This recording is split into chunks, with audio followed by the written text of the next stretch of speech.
Don't forget the maybe, baby.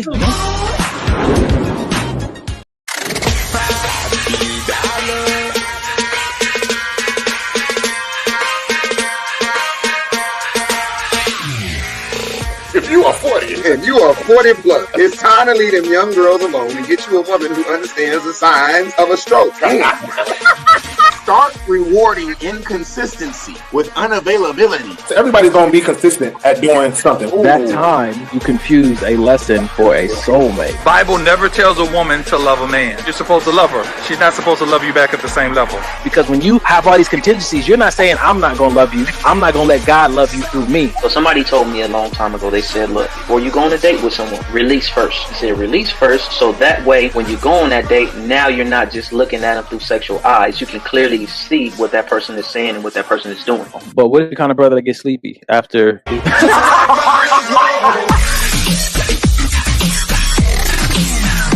You can trust them to be themselves. Yep. Yep. Be themselves. Yep. What is up, my guys? My guys. Yo. My guys. My guys, what's up, man? My guys. My guys. It's my guys on my day. What's up, my guys? Hey, It's you and my guys. This is my day. Speaking of what which, up, though?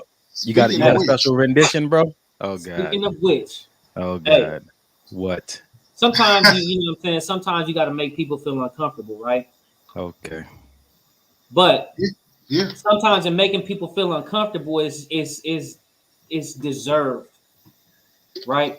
So with that being said, happy birthday to you. Happy birthday to you. Wow. Happy birthday, dear. Happy birthday to you. Happy birthday, bro. Hey, what? Hey. Happy birthday, bro. We love you, bro. Birthday, man. Hey. Love you, man. Hey, let me tell you something. Hey, y'all back away into the cloud right now. This is your special day. Yeah. Enjoy it to the full. Yeah. Accept all the love and appreciation and the support that you get, bro. Do not shy away from that. This is your day. This is your special time. Accept it. Yeah. And all the weirdness. I'm here for it, bro. Hey, well, how about this? I love you. I love you. With the I in front of it? Yes, I love you too, bro.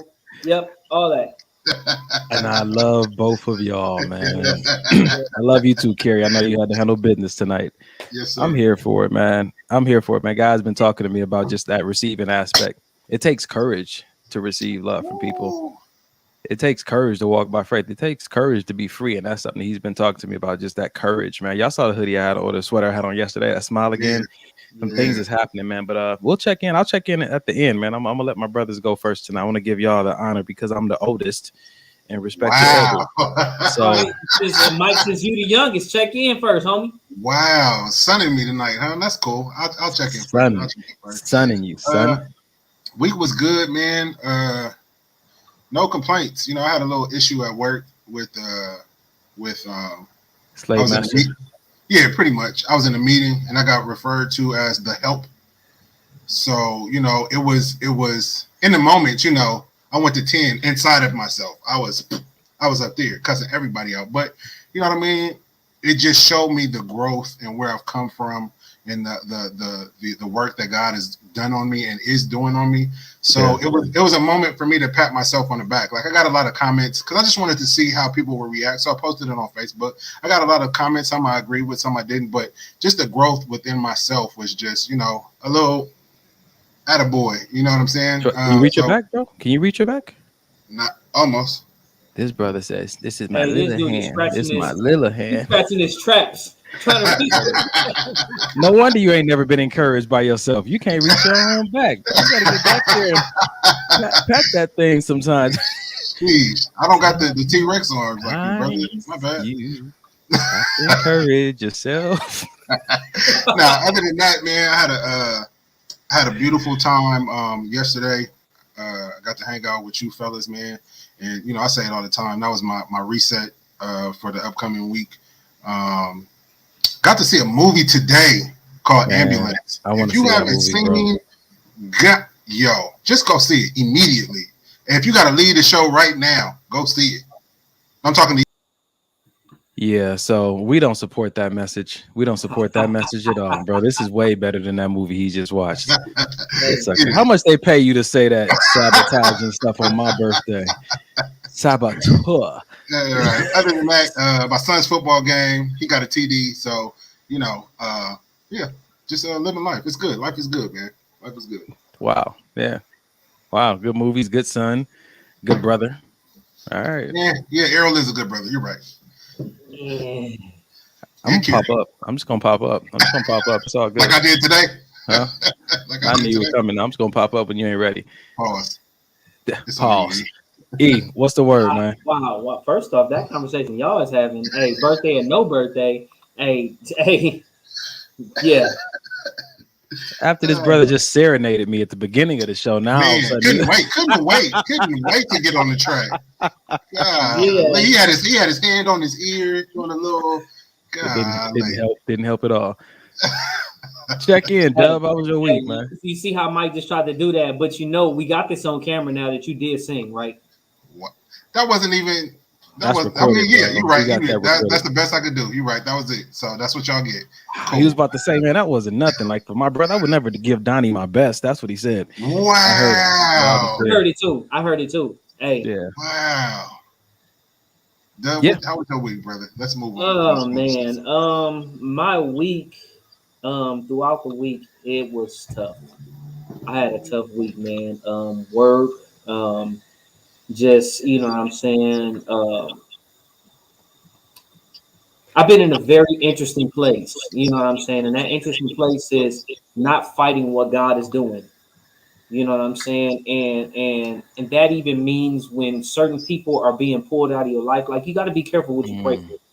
You know what I'm saying? You really got to be careful about what you pray for, because sometimes you pray that, you know what I'm saying, certain things happen and that God removes certain things or certain people, and he will do that. You know what I'm saying? And sometimes you don't know the people that you asking for God to remove. You know what I'm saying? If you just asking, like sometimes I've been having this prayer, like God, remove people from my life that's not part of my purpose. You know what I mean? And that's not beneficial to my purpose. And it's just crazy. You see how people are removed from your life, and it's just sometimes it's tough. And sometimes people are removed out of your life because of their own trauma. You know what I'm saying? And stuff like that is very hard to deal with when you care about people. You know what I'm saying? So I had a pretty tough week this week, between work and just, certain people, you know what I'm saying, in my life or not in my life or whatever the situation is.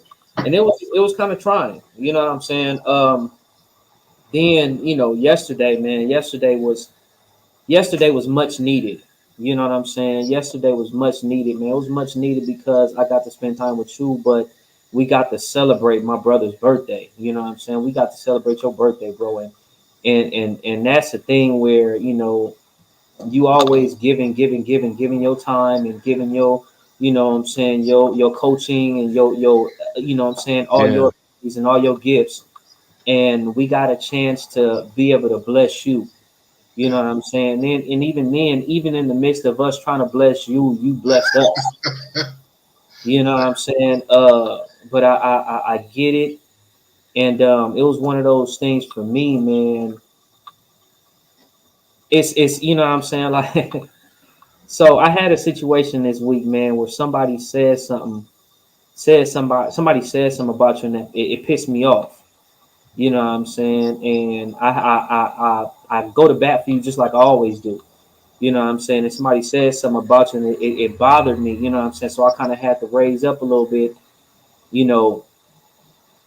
And then I'm just like, dude, people they have absolutely no idea the gift that you are.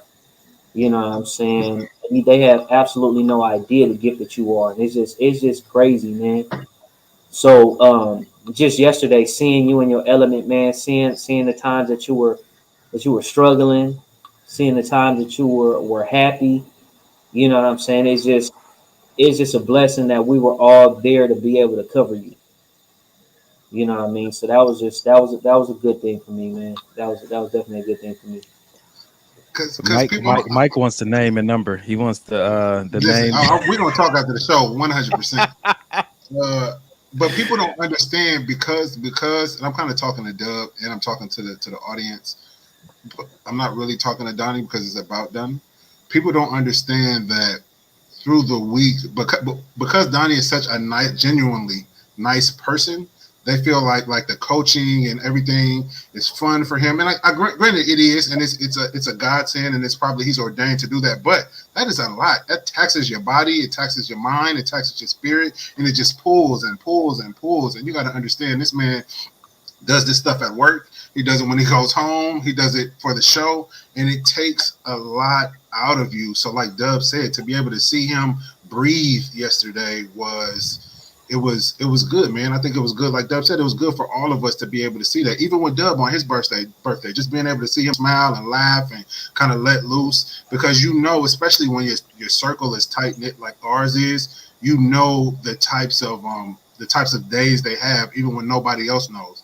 All the tension that they're carrying on their shoulders and in their heart. So to be able to see people that you love be able to enjoy life, just what I mean, it makes you enjoy life that much more. You know what I mean? So yeah, man. Yeah. Damn, I appreciate that, fellas.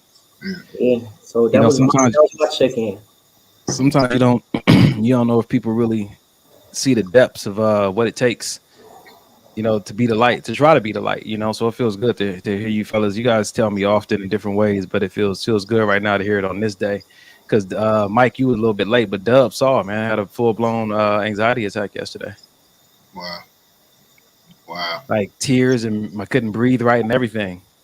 But you kind of called it. You called it earlier in the week. Yeah, I felt like it's gonna come. But I'm glad. Like I said, I'm glad that, like Dub said, rather, I'm glad that you had somebody that you love and that loves you there, like Dub, to protect that and to comfort you in that time. Because people probably think that it's funny or game or joking about how you are as far as it comes to groups of people, especially people that are not normally in your space, being in your space. But it's a real thing. It's a real thing for a lot of people. So I was glad that, you know what I mean, that you had us there, that you had Dub there, Pookie there, Mom's there, to be able to, you know what I mean, shield, kind of comfort you. Yeah, man. I love y'all. Love you too, man. Ugly, but I love you, man. 100%. It's not your looks. It's not your looks at all. It's your heart. It's on the inside. You got good personality. Yo, man, yesterday was a blessing for me. For everybody who we said last week, man, I promise you, Mike been on my head talking about that pump fake. It wasn't a pump fake. I didn't intentionally mean to say that I was celebrating at Hermoso Beach Pier on Sunday today. I meant to say Saturday, but when I tell you, when you're nervous about something and God has called you to do a new thing, bro, it's just hard to get your thoughts together, your words together. Many people don't know, you know what I'm saying, that I really have an issue with people having access to me, physical access to me. And it's something that I'm working through. And so for me to put that out there as a challenge, not just from my therapist, but, in prayer with God, just to start sharing myself more, it was a stretch, you know what I'm saying to you. But, man, had the right people around me, made it through. Shout out to Dub and Mike and Jay and Pookie and Jennifer for holding it down like the first shift. And then Moms came through with my sister and my brother and my nephews and my nieces, and Pravina came through and Carrie was there. So man, anybody else I forgot, man. I'm charging to my nervousness, not my heart. But it was a good celebration, man. I had a good chill time once we finally made it to the beach and I got inside my hammock. I was like, okay, all right, we're gonna make it, Lord. We gonna make it. But I thank y'all for just being, for having the eyes to see me and know, you know what I'm saying? And those who know, and those who don't know, Dub, don't slap nobody, let them do what they do. If they miss out on the gift, that's on them, man. But I appreciate the willingness to catch 5 to 10 because somebody spoke out of turn about somebody they don't really know about. Yeah. So just stay out of jail. We need you on the show. Man, but I had a good week, fellas, man. I had a good week at work, man. I'm still loving my job, loving the people that I'm working with and working for. Good week of coaching my clients. Like Mike says, man, I work, from 8 to 5. I get off work and come back home to work some more, either doing my coaching or doing my photography stuff. Shout out to Lace by SNV. If you haven't got your bikini stuff, man, it's about to drop. So go Instagram or you can go to their website, lacebysnv.com. Check out their stuff.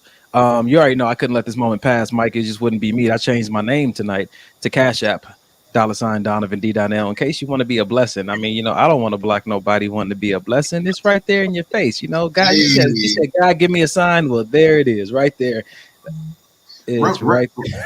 Run my brother's Cash App up, please. Run it all the way up. I mean, not only is it good seed to sow, but I mean, you're talking about one of the most giving, generous of his time, of his knowledge, of his funds, if need be. One of the most giving cats I know. So, you know what I mean? Yeah, y'all go on, what is it? $Donovan D. Donnell, and put all your money in there. If you got anything left from Friday's check, just dump all of that into the Cash App. God loves you, and so does he. Yo, Mike never promotes the show like this. That is hilarious. I'm usually the one always pushing. Go ahead, bro. I ain't even mad at you. Listen, today's a new day. Man. Well, I'll tell you this, man. Before we go into the show, man, this week God has been pushing me to walk in more courage. Man, I was walking on the beach last night, and what he said to me was that, what makes you think I won't protect you there also? Because that's what it kind of comes down to with courage. Am I going to be protected, provided for? He's like, out of everything else I've done, what makes you think I won't do it there as well? And he really made me address some doubts and some fears. And like you saw that hoodie, that sweater I had on last night, man, this is the motto for the year, man. Smile again. And he's showing me that he's going to reintroduce me to places I've been before where I've been hurt, where I couldn't smile or where I get very defensive or protective. And he's like, that's not going to be a place of contention anymore. You're going to be rejoicing there. You're going to be smiling there. You're going to feel so safe there that you're going to be able to flow in those places. Because what the enemy would love is to have that hurt remain and then that be an area that I can't minister to people in. That'd be an area that I avoid. Not wanting people to have access to me, just that could be a serious issue when it comes to trying to minister and be the light. I don't want those restrictions up in me. So, yeah, man, I'm happy that I'm stepping out of here. I feel like I'm in a whole new space, a new arena. I feel like a rookie, like I just left high school and went to college, but I'm here for the mystery. I'm here for the magic.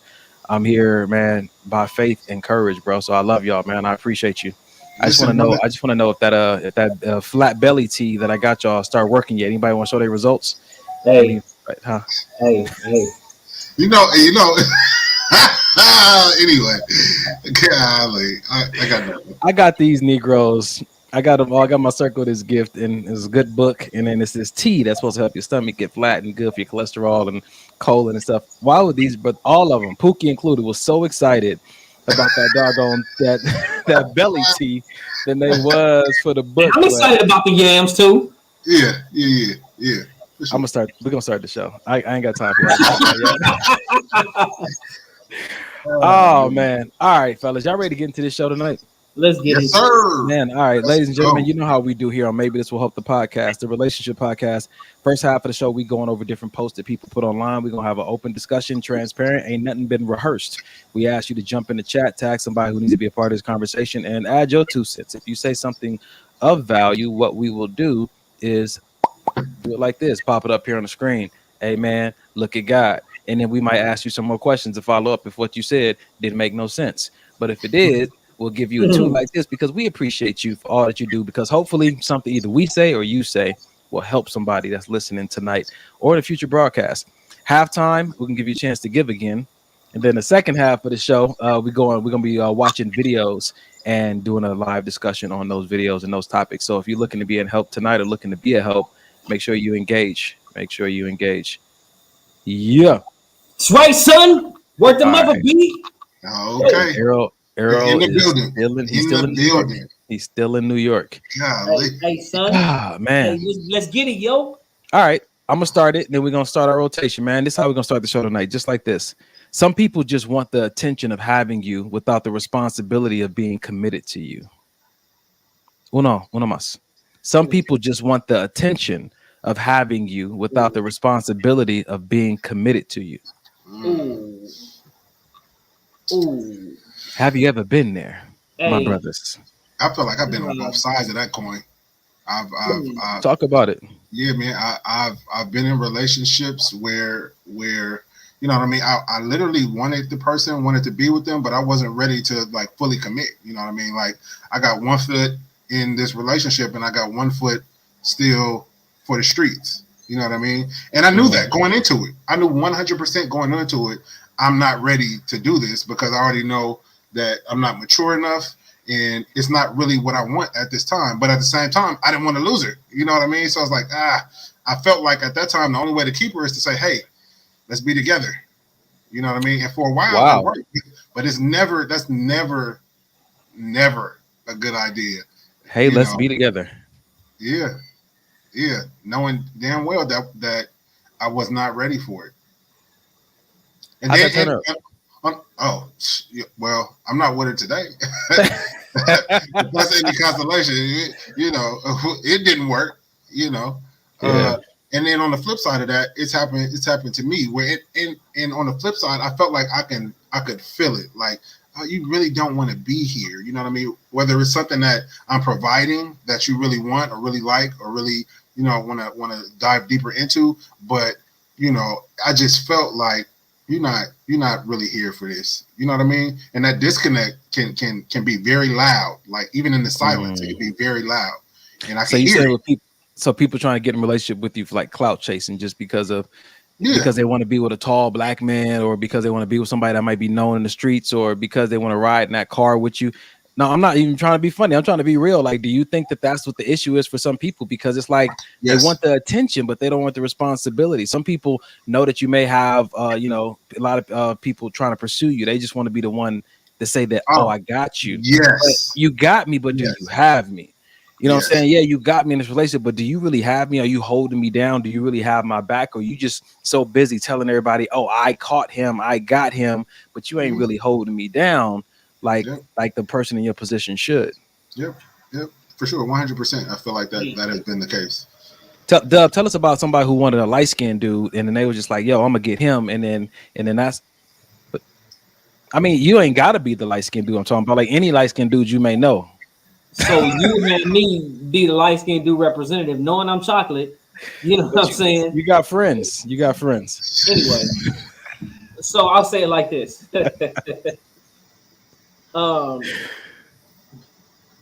I lost my train of thought. What I was going to say. It was pretty good. Hey, it was some of that slick stuff that I was speaking yesterday too. You know what I'm saying? They're not ready for that. They are not ready. Yeah, whiskey make you frisky and waters for your daughter. Y'all brothers got issues, man. Yeah, buddy. No, man. Throw it back up, dude. Sometimes people just really want your. Sometimes people just want to be seen with you. You know what I'm saying? Sometimes people feel like because they have your number that they have access to you. You know what I'm saying? They feel like that's the I got his number, or I got her number, so I can call whenever I want to. I can do this, I can do that. But just because you may have had a conversation, or you know who a person is, on the surface, doesn't mean that you know what I'm saying, you know who they are. And sometimes when you're doing that, you are doing it just for attention, just you know what I'm saying, hey, this is what it is. I mean, bro, like back in the day, you know what I'm saying, in the club, you know what I'm saying, sometimes those women were throwing money because they like you. Sometimes those women were throwing money because they were trying to outdo the next woman. Bro, you know what I'm saying? It had somebody that had nothing to do with us. It has zero to do with it. And it's like that, man.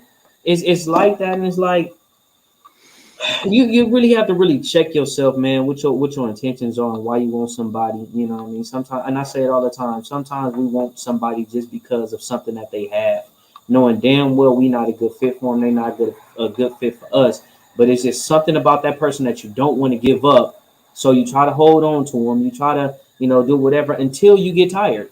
Until all that stuff that you was putting up with that you knew damn well wasn't going to work, until you get to the point where you get tired and you say, you know what, all that stuff that I thought I wanted, or the reason why I was keeping you around, it don't even matter no more because I'm tired.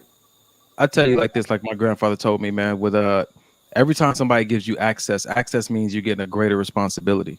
You know what I'm saying to you? And so, I mean, I think that a lot of people have been fooled into getting into a relationship with people who thought that they was going to hold them down. But really, they, like you said, those intentions were different. And I don't really feel like I feel like it's my responsibility to make sure I'm verifying people's intentions. I told you this quote that I live by, that says that lust look a lot like love until it's time to sacrifice. Mm-hmm. Lust and love look a lot alike until it's time to sacrifice. The reason a person is with you is going to show up sooner or later. Right. And if you got a good way to verify people's intentions, man, you can keep yourself out of a lot of those heartbreaking situations, or setting wrong expectations, at least. Right. Mike, you on mute, bro. It looks serious though. It looked like you had something to say. Yeah, no, I was saying let's unpack some of that, because for the viewers, they might not know any good ways to vet people that's trying to enter into, whether it's friendships, romantic relationships. They might just think that they seem like a nice person, and I'm gonna give them the benefit of the doubt. What are some things that have worked for you in your vetting process in entering into any type of relationship? I don't know if mine is toxic or not. It probably is. It's the first thing that came to mind. So, you know, I say I want to be in a relationship with someone I can talk to them about everything, right? Mm-hmm. And so, you know, if I can't talk to you about like my past relationships and in detail about stuff I've done and where I've been and whatnot, for me, that's one of those identifying factors. Like, you may not really be interested in getting to know me. You may just only be interested in knowing what I can do with you or what we can do together. But if I can't share my past with you and not be judged for it, that for me is, I mean, like the ugly parts, that for me is a great way to verify, because sometimes they see where you're at now and they're impressed by that. But let me tell you about some other stuff that I've done. But that first takes me not being ashamed. And I share that, and they can't handle that, and they start looking at me differently. It's like, yeah, I used to be a male exotic dancer. I used to, you know what I'm saying, do different things. Like, I'm like, yeah, see, you ain't really here for me. You just here for this idea. So that's one way, you know, just sharing, being vulnerable, transparent, but then looking and seeing how they respond to that. That's one way I go about doing it. You know, it's important to, if somebody does share, that you are open to whatever it is that they are choosing to share with you, because they ain't got to tell you nothing. Right, you don't have to share. No, say it again, bro. Say it again. They don't have to tell you nothing. You know what I'm saying? But when you go out on a limb and you tell somebody something, stay there. Just talk about the fact that they ain't got to tell you nothing. Dating is not an obligation to expose myself to you. So check this out. This goes to, and I'm glad you said that, bro, because this is tying into the question that I said I wanted to ask you guys. Easy work. So my question is, do you make decisions based on somebody's emotions and opinion? No. Explain. Do you make life decisions based on someone else's emotion or opinion? I have before. Mm-hmm. Yeah, I could say I have before, but now I wouldn't ever again. So I asked that question because for some people, when they say that, when they hear that, the logical thing in their mind is like, no, why would I make a decision based on someone else's opinion or emotion? But when we have relationships with people, we do it all the time. We make life decisions based on somebody's opinion and their emotion. Your life can be completely altered based on somebody's opinion and emotion. And I don't want to get all into this whole Will and Jada thing or whatever, but that was prime example right there. You know what I'm saying? And it happens over and over and over again based on somebody else's opinion, based on somebody else's trauma. So now they have, you know what I'm saying, these expectations of you, and they have this opinion that this needs to be like this, and this needs to be like this, and this needs to be like that. You know what I'm saying? And it's solely based on an opinion or a feeling that just goes up and down like this. Your feelings change with the wind. Your opinions change. Somebody can say something that sounds so profound. You can have one opinion about something. Somebody can say something that sounds so profound, and that completely changes everything. Yeah. So now you're making your life decisions based on somebody's opinion or emotion that can change with the wind. That's not even a fact. I'll tell you like this, bro. I still struggle with that. And, you know, just being all transparency with it, like, because I have such a high tendency to try to make accommodations for people and be considerate, I know that my considerations and my accommodations do dip into a toxic place for me. And that's something I got to keep in check. And these kind of conversations help me to keep that gaze. Like, yeah, be kind, be considerate. But at some point, you got to recognize like what you might be throwing away, trying to accommodate something that somebody else, trying to accommodate an issue that somebody else won't even address within themselves, which could be emotional instability. Or I may be getting involved in a situation that's above my ability. You know, like people have like mental disorders. Like I have to be careful. Like just because I love a person doesn't mean that I'm the best person for them. I may not properly be able to manage a relationship with them. Love is not enough. Skill sets sometimes come into play. You got to be called. Tell them about it, Mike. You understand? I see your face. Yeah, listen, no, yeah, I understand why, you know, Dylan's mom, without putting all her personal business out there, she has some mental stuff that she still deals with. And, you know, when we were together and I was, you know, didn't really know too much about mental health. I thought that, you know what I mean? You know how guys usually thought, oh, she's crazy. She's just crazy. But not knowing that it was really some mental stuff going on within her. And, you know, then I thought, well, you know, we can work through this and it don't have nothing to do with work. You can love this person to the moon and back. It doesn't matter if there's some real mental instability going on. Like Donnie said, you need to get some serious help, like some help from a professional. Like love is not going to be enough in that type of situation. You know, you can pray for them and do everything you can in the natural and in the spirit world to do it, but at the end of the day, mental health is a mental thing that you're not qualified to handle. So Qualified. That's a big word. Go ahead, Errol. Yeah. So I was about to say, you know, I don't want to say everybody because I don't want to generalize everybody like that. But the reason why I pose that question is because most of us do it. Most of us make decisions based on other people's opinion or based on other people's emotion. Make life-changing decisions. Yeah. You know, we do it and I don't know if it's just an attachment thing. I don't know if it's a love thing. I don't know if I'm just trying to ride with this person. I don't know if I'm just trying to stick it out with this person or whatever the situation is, but most of us do it. And it sounds crazy as hell. There's a lot of situations. Go ahead. One of my friends just texted me and said sometimes people will borrow your presence for their ego. Man. Sometimes people do, and I think this shows up a lot of times with people who are in a relationship. You know what I'm saying? They sometimes dip out with that side piece for that ego boost. I've seen guys who've been married before and go out and trying to holler at girls and got a side piece just because they want to see if they still got it. You know, sometimes, you know, they just want to see if they can pull that person. And I think that again, like for me, it just goes back to this karma thing, man. Like, you know, that you have to reap what you sow and you putting that out there. Even going to what Robert is saying, man, he said it's hard because I'm not an ugly man. I gave my heart to a woman, but had to realize that everybody ain't for you, especially if they're not one with their self. Again, that's something else that we need to learn a way to verify that, man. Good plug, Robert. Appreciate that, man. Mm-hmm. That's definitely it, man. Like the biggest thing, man, is you have to be able to look in the mirror. And sometimes you projecting stuff on people that's just like, dude, are you serious? What are you really projecting, you know, because of whatever issues that you're going through and whatever it is that you may be thinking, whatever it is that you may be going through, you could be projecting certain things on other people, and they have such a loyalty and such a love to you that they are holding on and trying to fix things and trying to make things work because they love you, because they want to be loyal to you. You know what I'm saying? And all you're doing is just dishing out certain things on them, and you just damage them in the long run.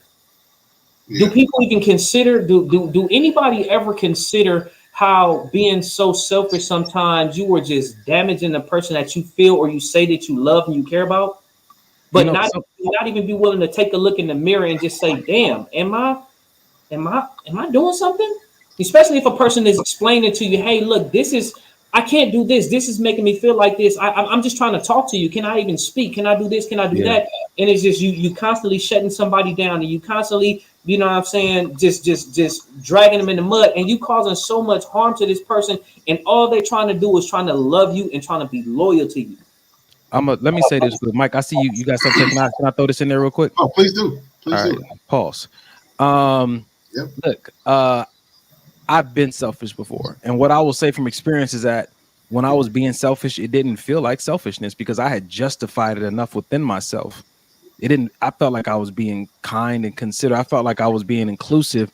And that's what selfishness sometimes feels like. It feels like I know what's best. When you're trying to be inclusive from a place of ego, that's where selfishness shows up, and you don't really Yes. see it that way. And so that's just what I wanted to add. Like sometimes people, we don't know that we're being selfish, and that's why again you got to have a good circle around you to pull a mirror in front of you, be like, yo, that's not right, bro. That's manipulation. You got to see that. Go ahead, Mike. Two things now that you said that. It's important that with what Donnie said about the selfishness part, it's important that you differentiate putting self first and being selfish. Two different things. That's as far as that. That's what that's what I was learning about in therapy, bro. Because when I was talking to my therapist, it was just like we were just breaking down as far as family, as far as relationships. He said, "It seems like you do a lot for people, and that's commendable. What do you do for yourself?" And I had a hard time answering it. Like, shit, I don't know. And he said, "That's because you don't put yourself first, like almost ever at all." And he said, "I'm not saying that putting people you love first is a bad thing or anything negative, but you need to learn how to put yourself first. Because if you're over here running on E because you're giving all of your fuel to everybody else, eventually you're going to run out of fuel and you won't even have anything to give anybody or to yourself. So it's important to put yourself first, but but you have to differentiate being selfish, which is sometimes, like you said, which is sometimes hard to do because sometimes you can't tell the difference. I thought I was just, you know what I mean, putting what I want before others, but turns out I was just being an asshole. But I think that you hit the nail on the head when you said when it comes from a place of ego is how selfishness starts to get in. And that's I think the big differentiator there. My other point was to what Dub was saying about allowing people to come at you with emotion and all of this and allowing them allowing them to let you make decisions for your life based on their emotions. And I was thinking, and I was 100% there with you, but then I was thinking, there's been times in my life where people came at me from emotion and they were 100% right. 100% right. Out of their emotion, what they were telling me, I needed to hear because it was what they were saying was right. It came from emotion. It came from how they were feeling in the moment, but they were correct about that situation. A situation I had no business in. I didn't see it at the time, or I chose not to see it. But through their emotion, it woke me up. Like, oh, dang, you are absolutely right. I need to get out of this situation right now. Whether it was from emotion, whether because they were hurt, it was still right. You know what I mean? What? This goes back to something that Robert said earlier, man, about somebody who's not one with themselves. Because when you said that, it made me think, like, at what point am I operating from my own values, my own core values, my own, like, if everybody's emotion that's presented to you, no matter what the feeling or emotion is they present you with, or the opinion, the best vetting process is that it goes through your own values. If that don't line up with my values, I don't care how passionately you said it to me, but in order for me to even have values, I have to be seeking oneness with myself. I got to be seeking wholeness. I have 3 promises I've made to myself. I have core values. I have intentions that I set every day. Facts of life. This is what I do. And so when people bring emotions to me, if it don't make it past my promises, my values, and my intentions for the day, that's all I need to know to say that I can't do it. If somehow it does line up, then I can support it, because at the end of the day, I got to give an account to myself in the mirror and say, bro, I don't care what they said. This is what you chose to do. And that's something that I was going to talk about. You know what I'm saying? It's a difference between just raw emotion and facts. Yes. Somebody can come to you with emotions, but there's facts behind it. Yes. Right. If there's facts behind it, it's no longer just an emotion or an opinion. You know what I'm saying? Yep. They may be expressing it to you in an emotional fashion, but there's facts behind whatever it is that they're saying. The second thing that I wanted to talk about is hold on, Doug, before you move on to that second point, how did you handle that situation you were talking about earlier when someone presented you with, I guess, some opinions or emotions? Were they facts? Were they not facts? Because again, like in that situation, you could have made a life-altering decision in that moment dealing with that person. How did you decide what you were going to do? I you know what, for a lot of stuff, for me,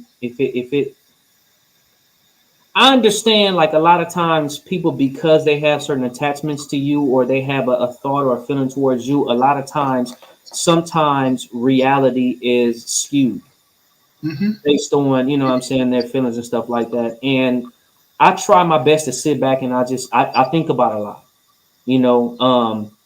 I think about what people say. I think about what people do. I think about, you know, how people try to manipulate you and abuse you. So for me, I looked at the situation. I just said, okay, is this person trying to manipulate me because they're trying to get their way?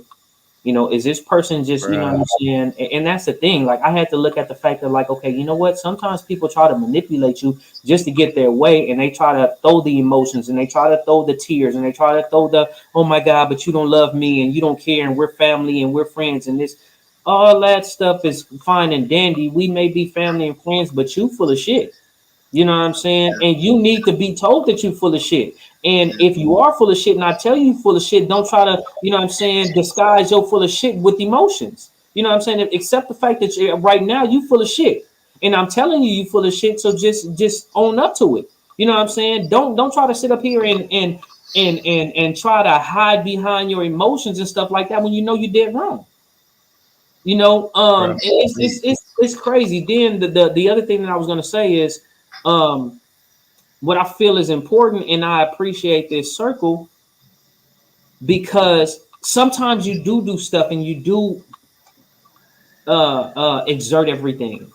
Yeah. Sometimes you are trying to put yourself first. Sometimes you don't put yourself first. Sometimes you are just trying to make sure everybody else taken care of. But the reason that I appreciate this circle because you guys are in human form, my AAA. If I run out of gas, you know what I'm saying? If I blow a tire, I like it. If I need to make a phone call and just say, hey, you know what? I'm not doing good. Or this is all messed up. Or this is I can make that phone call. And it's important because we, you know what I'm saying? Like just living life, you try to give, you try to give, you try to give, you try to do this, you try to do that. And sometimes you do exert yourself. Sometimes you do just give everything. But if you don't have a support system, if you don't have no human AAA that you can call and just say, hey, I'm stranded, I need you. Come on, bro. That's the hashtag for night. Arrow getting started early, y'all. Human AAA. Look, he been on the road since we started. Shit. Come on, man. I'm here for it, bro. All right. Who selected the next one, man? Let's get into it. Who got it? I'm the youngest. I'll go last. Now you're going to try to use that youngest. He had the son himself. All right, let's see. I guess since we're talking about this, Mike, see one? Ooh, wow. So childhood trauma isn't just what your family did. It's bullying, unsafe neighborhoods, inadequate resources, poor medical care, abusive teachers and medical personnel, oppressive systems, not being seen or heard, being judged, being written off for your culture, financial status. Bruh, read that first line just one more time if you could. First line says, childhood trauma isn't just what your family did. Bruh. And if we're going to talk about this, then now, for all of us, me speaking for decades of times, who didn't think I needed to talk to somebody, who didn't think that, I didn't even recognize that I had normalized trauma because so many people around me had gone through it and I hadn't been exposed to people who didn't go through it. And when I was exposed to people who didn't go through it, I said that they had a silver spoon in their mouth. Bruh. And I said that, they are living a privileged life when really it's like it's this generational, not even a curse, it's a brainwashing that this is what not only what happened, it's what needs to happen. Like you need to go do this as well. It's hard as hell. Like people, me and Errol speak from experience. Being handcuffed and thrown on the ground with a gun to your head should not be okay with you. But it's happened to us. And we're just like, that's just part of growing up in the hood. Nigga, that's trauma. Being bullied at school, trauma. Having your mom have to tell you I can make you hamburger helper, but without the hamburger, trauma. It's trauma. And I'm not saying everything that hurts you is traumatic, but I'm saying that when you have to create a lifestyle around a deficiency that's forced upon you, and you feel helpless and hopeless, it does something to you mentally. And if it does something to you mentally, it does something to you biologically, man. Especially when you fall into it and you wake up 20 years later and realize you are a product of your trauma. Yeah. Like you wake up and realize, like, damn, maybe you see a friend who went a different path, or maybe if we're talking about where you grew up, he moved out of the neighborhood and he's complete opposite of you. And now you looking at, like you said, you looking at him like, you a sellout. You change, but no, it's not that. It's just that his path was different because he didn't experience the same trauma because you stayed in it as opposed to him getting out of it. Hey, you know what it reminds me of, Mike? You remember Dave Chappelle show when keeping it real goes wrong? It goes wrong. Yeah, bruh. Yeah, we don't even know we operating from that trauma sometimes, and we be out here just saying, "I'm keeping it real." Why? Man, why? You know, the biggest thing that stuck out to me on that, looking at that, is when it said not being heard. Sometimes people don't understand that, you know what I'm saying, just being shut down and not even being able to speak or not being heard, how much like trauma that can cause to somebody. You know what I'm saying? And then when people shut down because they're not being heard, and then they have to protect themselves and, oh, I can't speak, I can't do this, I can't do that because people aren't listening, or people don't give me the respect of being heard, or people, you know what I'm saying? Like when you have to just shut down everything and just say, okay, you know what, I just got to protect myself. The way of me protecting myself is not getting my feelings hurt by not even saying anything, because you've been shut down for people because you can't even be heard. Yeah. You don't have to agree with everything somebody says. You don't have to. You don't have to change your life. You don't have to change your ways. You don't have to do none of that stuff, but at least give people the decency and respect to listen when they have something to say. Or don't occupy their space anymore. Exactly. If you just can't bring yourself to hear and listen, then leave and let somebody else do it. Exactly. I think this one lays heavy, man. And I think a lot of times this goes back to the conversation for me about, oh, I'm good. I don't need to talk to anybody, or, you know, I don't need any kind of artistic or therapeutic outlet. I don't need to go run or go to the gym. Like, we have so much stuff that's dormant. In my life coaching questionnaire I send out to my clients, I'll ask them, every single one of them, do you have any trapped emotions? Because sometimes we don't know that we're struggling with something because we haven't been in a situation that triggered us in a while. You know what I'm saying? Y'all know, you know, I've had abortions in my earlier years, in my 20s and whatnot, and I don't have any kids right now. What would it feel like?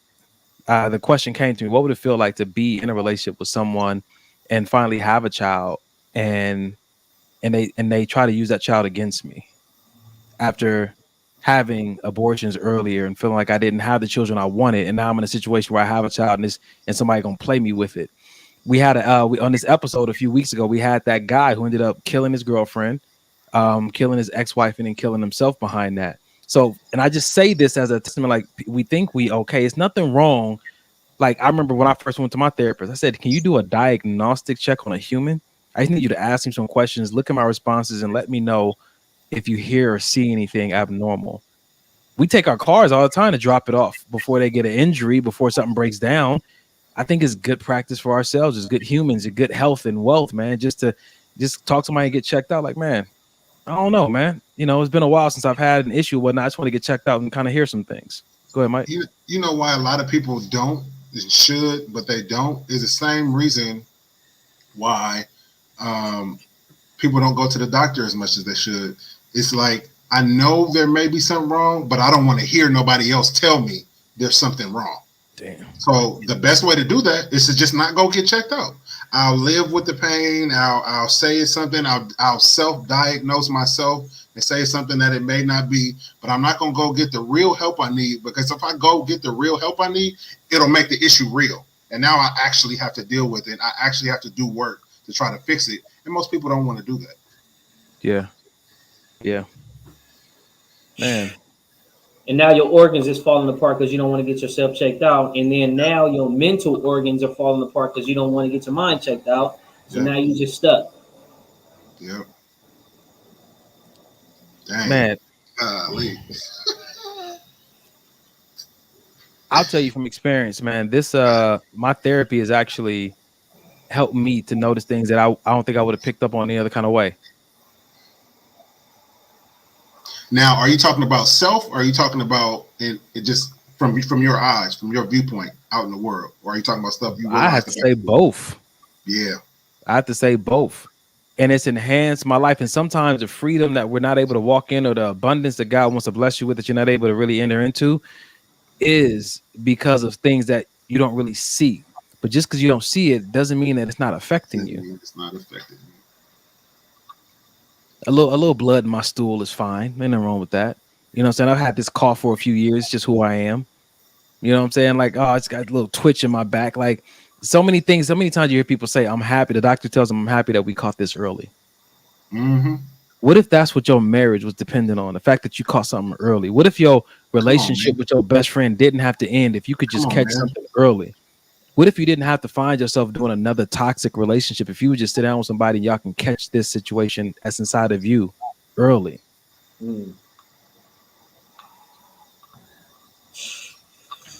Boy. All right. I like what Terry Lee said.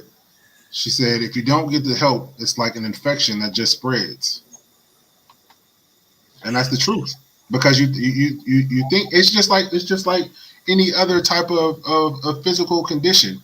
It's just like you got a cold, but then if you don't treat the cold, that can turn into something. If you don't treat that can turn into something. Then you're in the hospital with a transfusion because your whole body didn't shut down. You could have nipped this with some doggone NyQuil.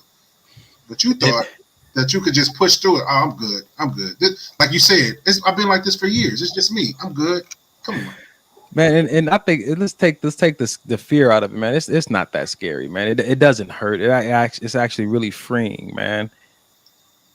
Who was it tried to make us afraid of going to the dentist or going, getting your blood drawn, man?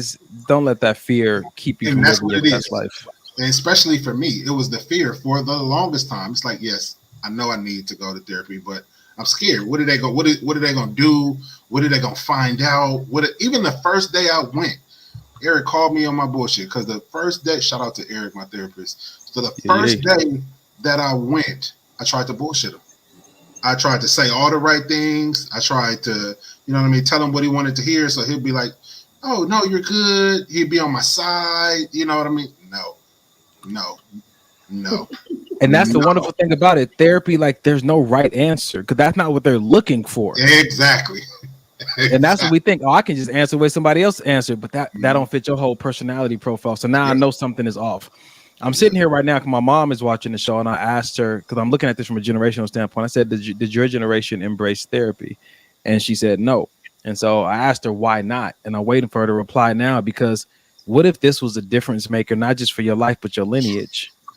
What if this was a difference maker for your kids, your nieces, your nephews? What if somebody in your family saw you taking this approach to living your best life? That might be a game changer for everybody who bears your last name or your resemblance. Yep. And that's exactly why I ended up getting dental therapy, because it was just like initially, because my mom had suggested it, but in my mind, I almost started that. Put some Robitussin on it. Put some dirt on it and keep going. You good?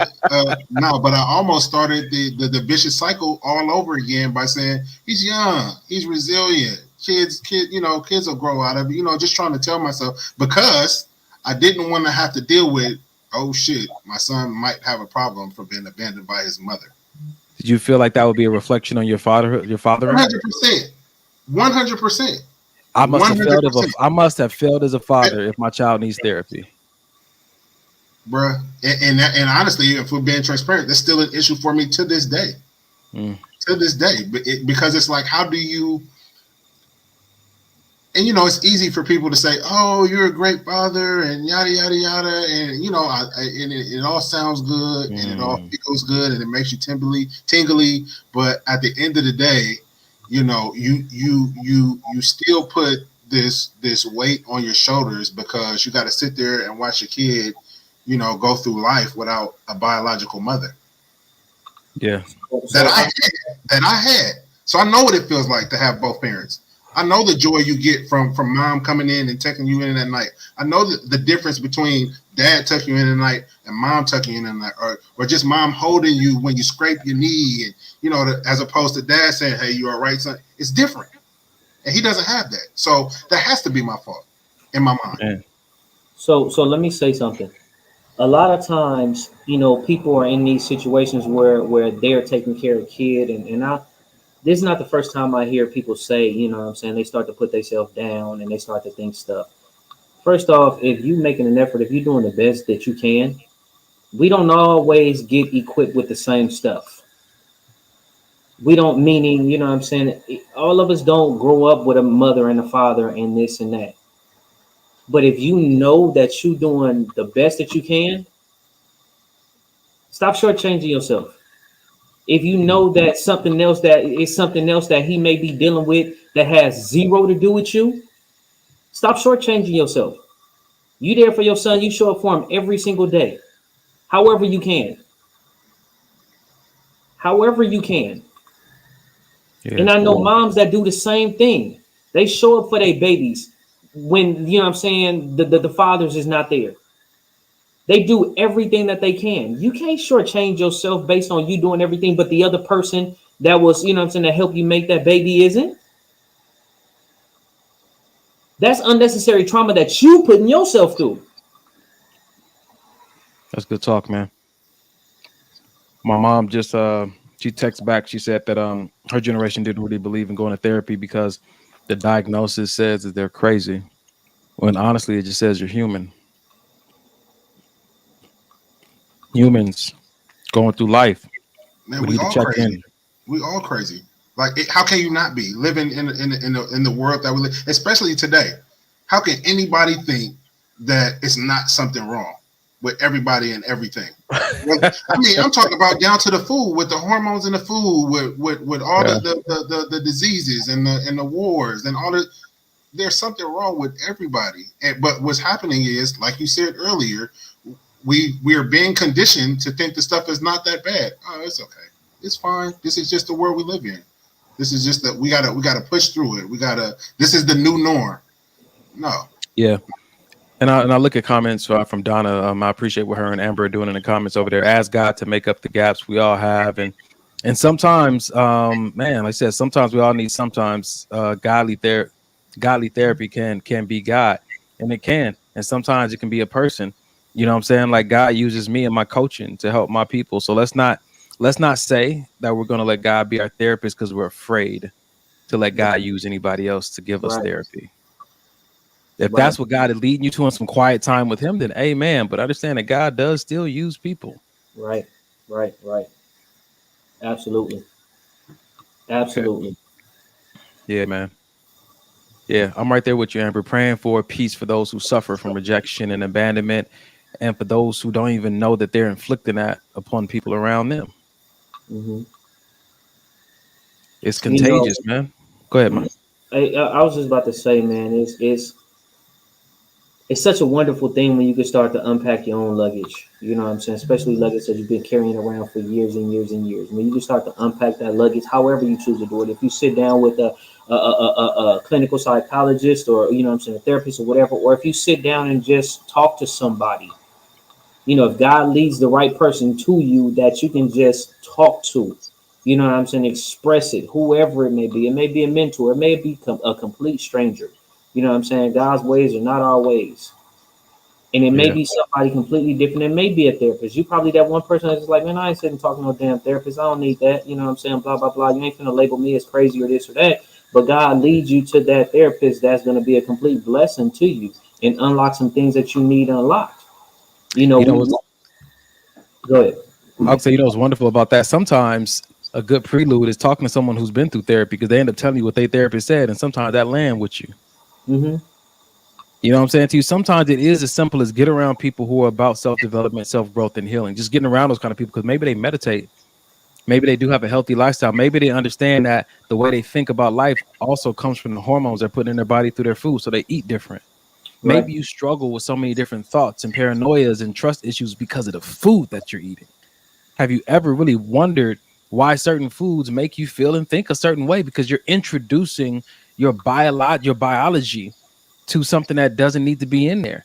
Maybe it is too much fat, too much cholesterol, too much sugar. That shit affects how you think, how you see life, how you do life.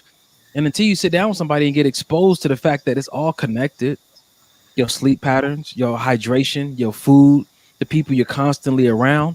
Understand that secondhand smoke is an analogy you can use for a lot of things, man. Bible says that bad company corrupts good character. Mm-hmm. Sometimes your healing or your therapy is actually getting a better, I don't want to say a better set of friends, but getting a set of friends more aligned with the things that you're about. All that stuff affects you, man. Yeah, buddy. That works too, Amber. I pray over my food as well. Yeah, all the Mike, you time. good, bro? Yeah, man. You know, it's just like something that we talked about before, man. Sometimes we have this armor on to protect us, and just like you said, Mike, sometimes, sometimes that armor is what's doing the damage. Sometimes the weight of that armor, the indents of that armor, sometimes is doing enough damage. So when you're in a position where you can take that armor off because you don't need that protection at that time, take the armor off, take that weight off, let your body heal, let your mind, your mental, your just heal.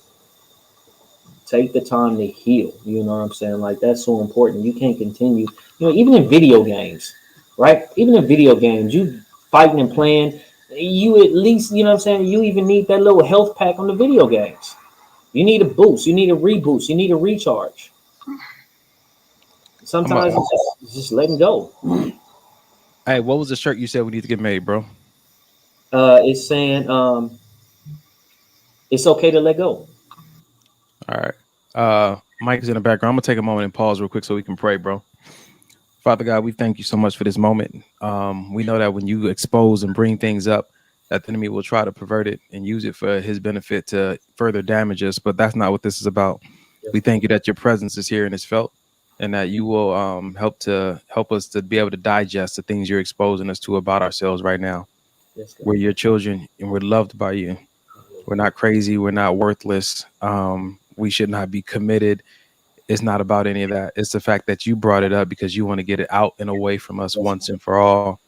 And we thank you, Father God, for this exposure. We don't want to live with it. We don't want to normalize it. We don't want to be functioning with this ailment that you said that your son died and rose again, that we could be free from. So we thank you right now that everybody's seeing this and watching this, that they're experiencing your presence, that they'll have an encounter with you, and that you'll show them the path. Maybe it's just one touch from you, a word that they're going to hear from you, or maybe it is an actual process, a workshop or a therapy. But we believe that you will show them how they're going to get their deliverance that's been promised to them. We thank you for this moment. That peace is being restored right now. Hope is being restored, Father God. Not just fake hype, Father God, but like real, true in their soul. They feel like I'm going to beat this. I'm going to get it past this. I'm the difference maker in my generation. We thank you, Father God, for this moment. In Jesus, the Messiah's name, we pray. In Jesus' Amen. name. Amen. Man. Hey. That's what we here for, fellas. Yep. Yeah. Man, is that time already, bro? Dang, is it halftime? Man, it's that time. Oh, we got there real quick, man. Yeah, we did. Lord to the G's. All right, man. Ladies and gentlemen, it's that time. Mike, you wanna you wanna go for it, bro? Yeah, for sure. So around this time, first of all, we want to thank you guys for staying tuned for the first hour of the show. We appreciate it. So this is a time where we shout out our socials, Facebook, as well as Instagram at Maybe This Will Help the Podcast. Please go follow, like, share. Also, if you have a favorite moment in the show, whether it's something that somebody said, somebody did, whether it's funny, whether it helped, just drop it in the comments. I'll say we need to see stuff like that because, sometimes, we're being helped, because we talk after the show when we talk about the things that help. But, it also helps knowing that we're actually helping people. You know what I mean? Initially, when Carrie had this child, it was basically to talk amongst ourselves and allow other people to kind of get a behind the scenes look at what men talk about, men that have come from maybe where others are at now or trying to get out of or the lifestyle or, just the things that we talk about on the show, some of the things that we've done personally that now we're trying to change or trying to make better. So this is that's what the show is. A behind the scenes look at four men who are not perfect, but trying to work on ourselves and working on ourselves. So You know, real quick before you say that, man, you know what's wonderful about this, man? This goes back to why Kerry set up the show the way he set it up to where only we can be on the show, because the name of the show ties in the intention of the show. If you ever truly heard a man, then maybe you could help that man. But he got to be heard first. And that's why I love this, because we don't get on here to debate with nobody else in their opinions. We get on here to share and just be heard. Yep. And it's something powerful that happens, you know what I'm saying, when a person is heard, when you really hold the space for that. Man. Yes, sir. Man. So Donnie, you want to take the next part of that? No, yeah, actually, hold on. Let me find it. Looking for that? Yeah, see, my brother. See that's how you know. Hey, if you love what we're doing, man, we're gonna give you an opportunity to donate to the cause we out here trying to make a difference in the world. You guys know, if you're faithful viewers, you know that we're doing our best to get some stuff started in our communities to help the youth, but we're also trying to get some events together for from adults to get together now that the mask mandate has been lifted. You know, we have things in the work for you guys. If nothing else, we pay for these platforms to get on here every Sunday and deliver this, man, this good news and this therapy to you guys in hopes that maybe it will help. You can do that. And also, like my brother said earlier, man, if today is my birthday, and I'm not going to be ashamed of it, if you want to bless the other cause, because I'm 42, you can go to my Cash App at $DonovanD.L. Second half of the show is about to get started. We're going to go over our videos, and that's going to give you guys an opportunity to chime in. We love the comments in the chat, man. It really encourages us. Thank you so much. You guys are doing a great job. Thank you, Chantal Marez. And I read your post recently about the name change and everything. That took great courage, and it's very inspiring. I read that from you, so kudos to you as well. Even Kale said, I can see how this is affecting Mike, but give yourself the kudos and peace on your heart that you are doing what's best for your son, and he will greatly appreciate you in the end, and it will make your heart smile when he overcomes anything he's lacking. Much love to you, brother. We love you, bro. We love you, bro. Make it weird, son. Make it weird, man. Yeah. If anybody can make it weird, it's Errol. It's my job. Man. That's my job. Appreciate you. All right, man. Y'all want to get in the second half of this show? Let's go, son.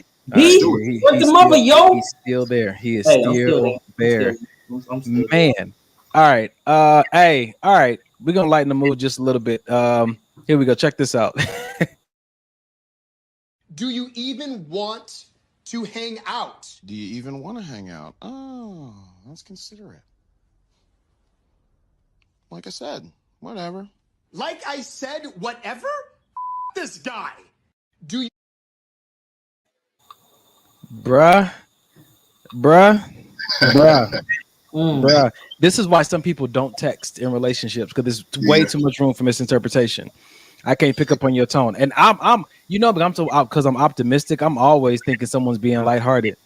Like, oh, I can't believe you forgot to call me back. Oh, I'm like, oh, you crazy. They're like, no, for real, I can't believe that you didn't call me. But I'm like, oh shoot, I just be thinking the best, man. Like, have that ever happened to y'all? We all misread it. I get the, go ahead, Doug. Go ahead. No, I was gonna say I get the other end of the spectrum because I'm a texter. So it always comes out, are you serious?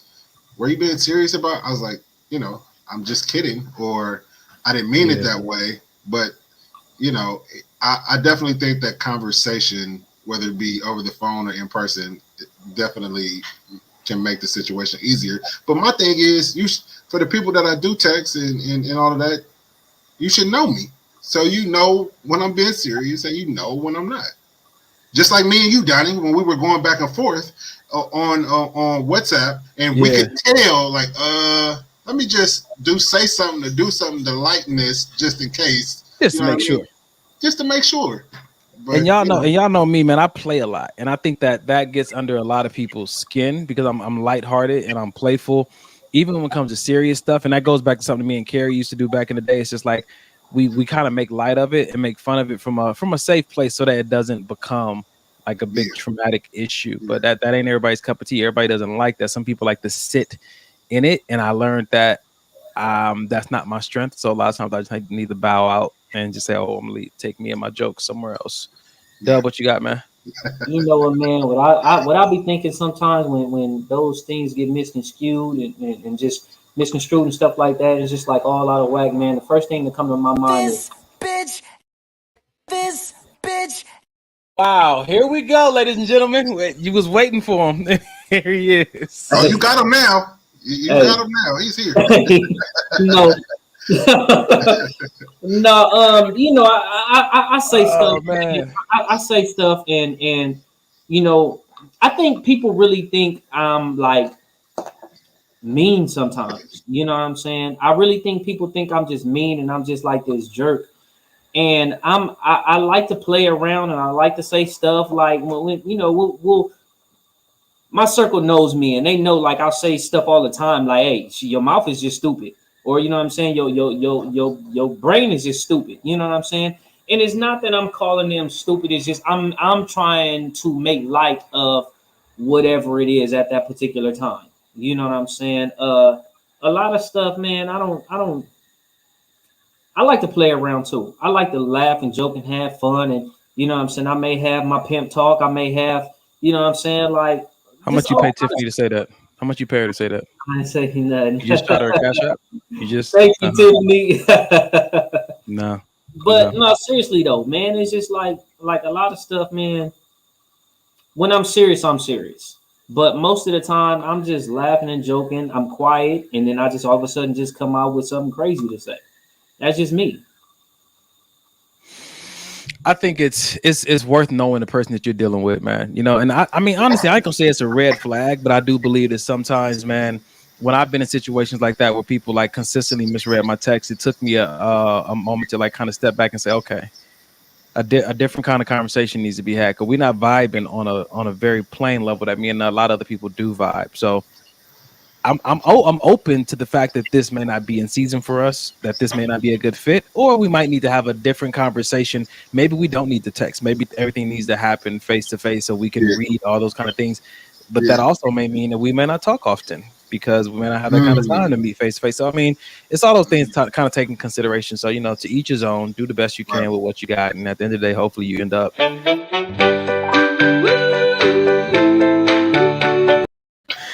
All right, man. Your next video?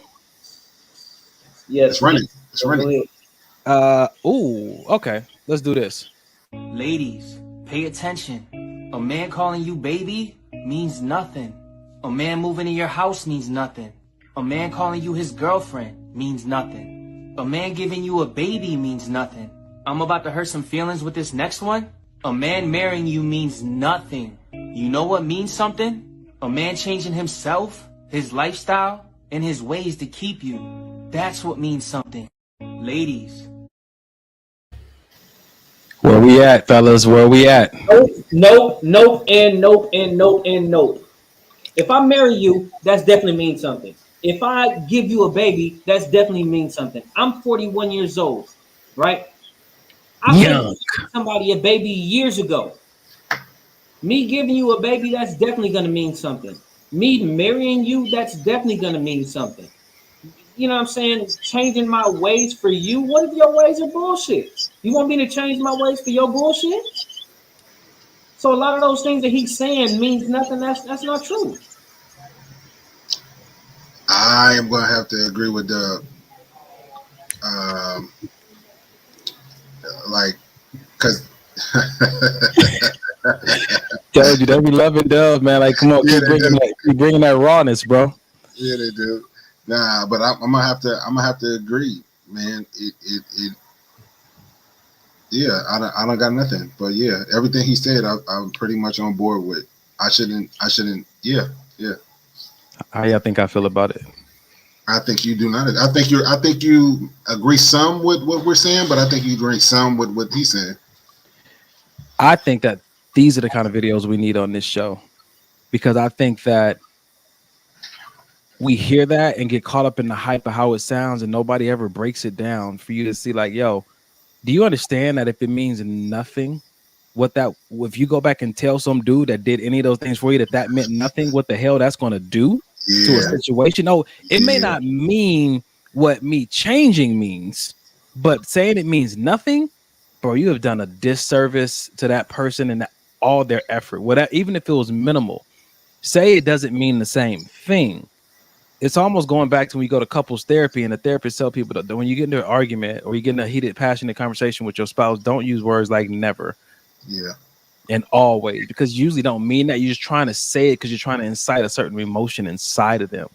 Mm-hmm. It mean, like Errol said, it means something. It may not mean what you want it to mean. It may not mean as much as me changing in your book, but the value of a thing is really dependent on the amount the person is willing to pay for it.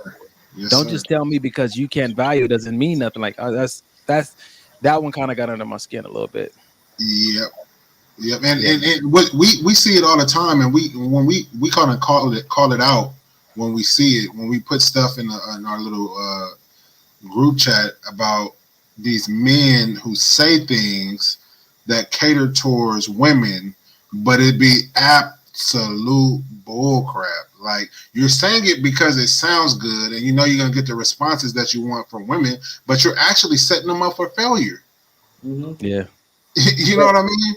Yes. And I feel like we're gonna start, of course we'll get a consensus, but I feel like we should start adding those to the memes that we do, so we can, like you said, so we can break things down, because it's a lot of women out here believing this stuff that men are saying, and it's absolute BS. Like, there's a lot of men out there who would believe these things, and now they're in therapy trying to unbelieve them. Yeah. I've had a lot of things spoken over me because somebody didn't necessarily like the way that I was doing life, and because I valued or I thought I loved that person, I took it in as part of my identity. And it's been hard as hell to break free from it, especially if you hear it from multiple people. Even something as simple as a child, I used to hear all the time, oh, he's going to be a playboy. He's going to be a playboy. Like, those things matter. Yep. And then some people say, oh, the child, they're impressionable. We have impressionable seasons until the day we die. There's certain seasons where I'm more vulnerable or I'm more open. And in those seasons, like, what you say to me matters. That's why I needed y'all for covering, because I know the guy's transitioning me into a new season that I'm walking into.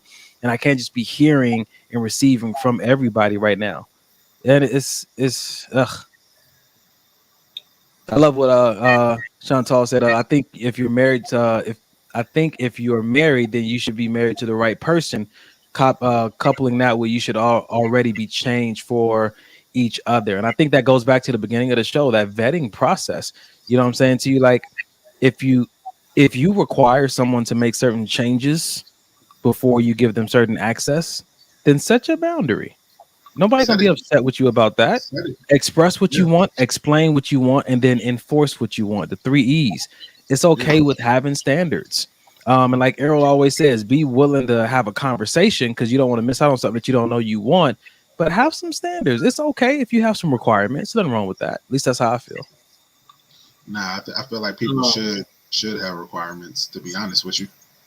You know, real quick, before you say that, this goes back, man. Just saying things that somebody wants to hear. You got to be careful about some of these videos online and some of these posts that people put up, man. It's just some popular stuff to get some likes and whatnot, man. But you try to build a house on that, and the storm gonna hit, and shit can collapse. So for the most part, I don't bite my tongue. If I feel some type of way, I'm gonna say it. And I get rejected a lot, or people don't want to accept me because I'm gonna tell you how it is. I'm not the person that's just gonna sit up here and stroke your ego or lie to you and make you feel like something is. Same thing when it comes to a woman. I'm not that guy that's just gonna tell you the same thing these other guys are trying to tell you just to sound good.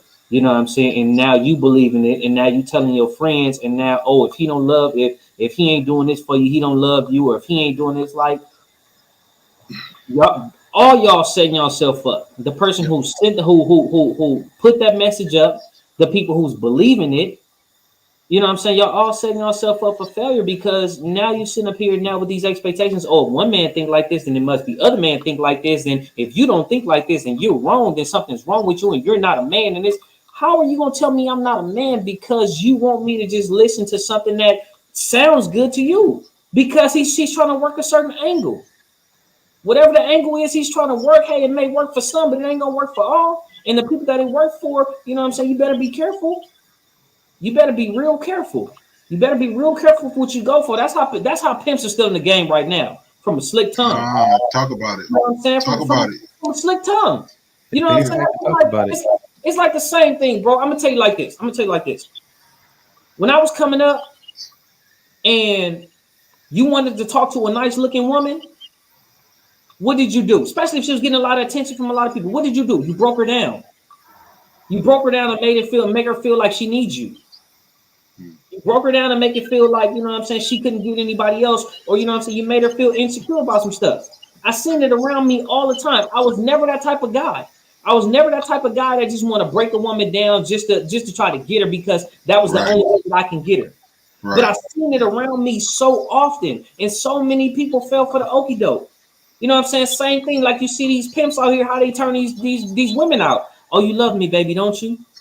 Yeah, since you love me, you know what I'm saying? Like, hey, I got this homeboy, you know what I'm saying? We need to get this money real quick. Why don't you just, you know what I'm saying? Just let him touch on you a little bit. Just let him do this. And then it goes further and further and further and further. All why? Because it's somebody talking with a slick tone. Somebody sound something that, you know what I'm saying, say something that sound good and you falling for it. Bro.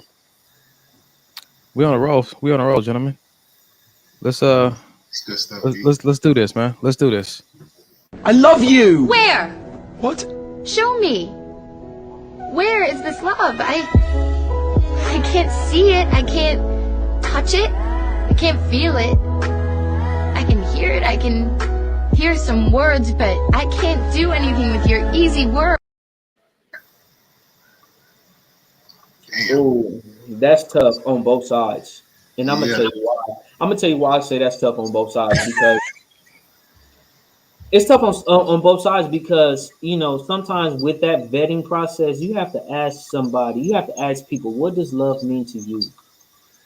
Because somebody can say they love you and they doing everything to show you what love means to them.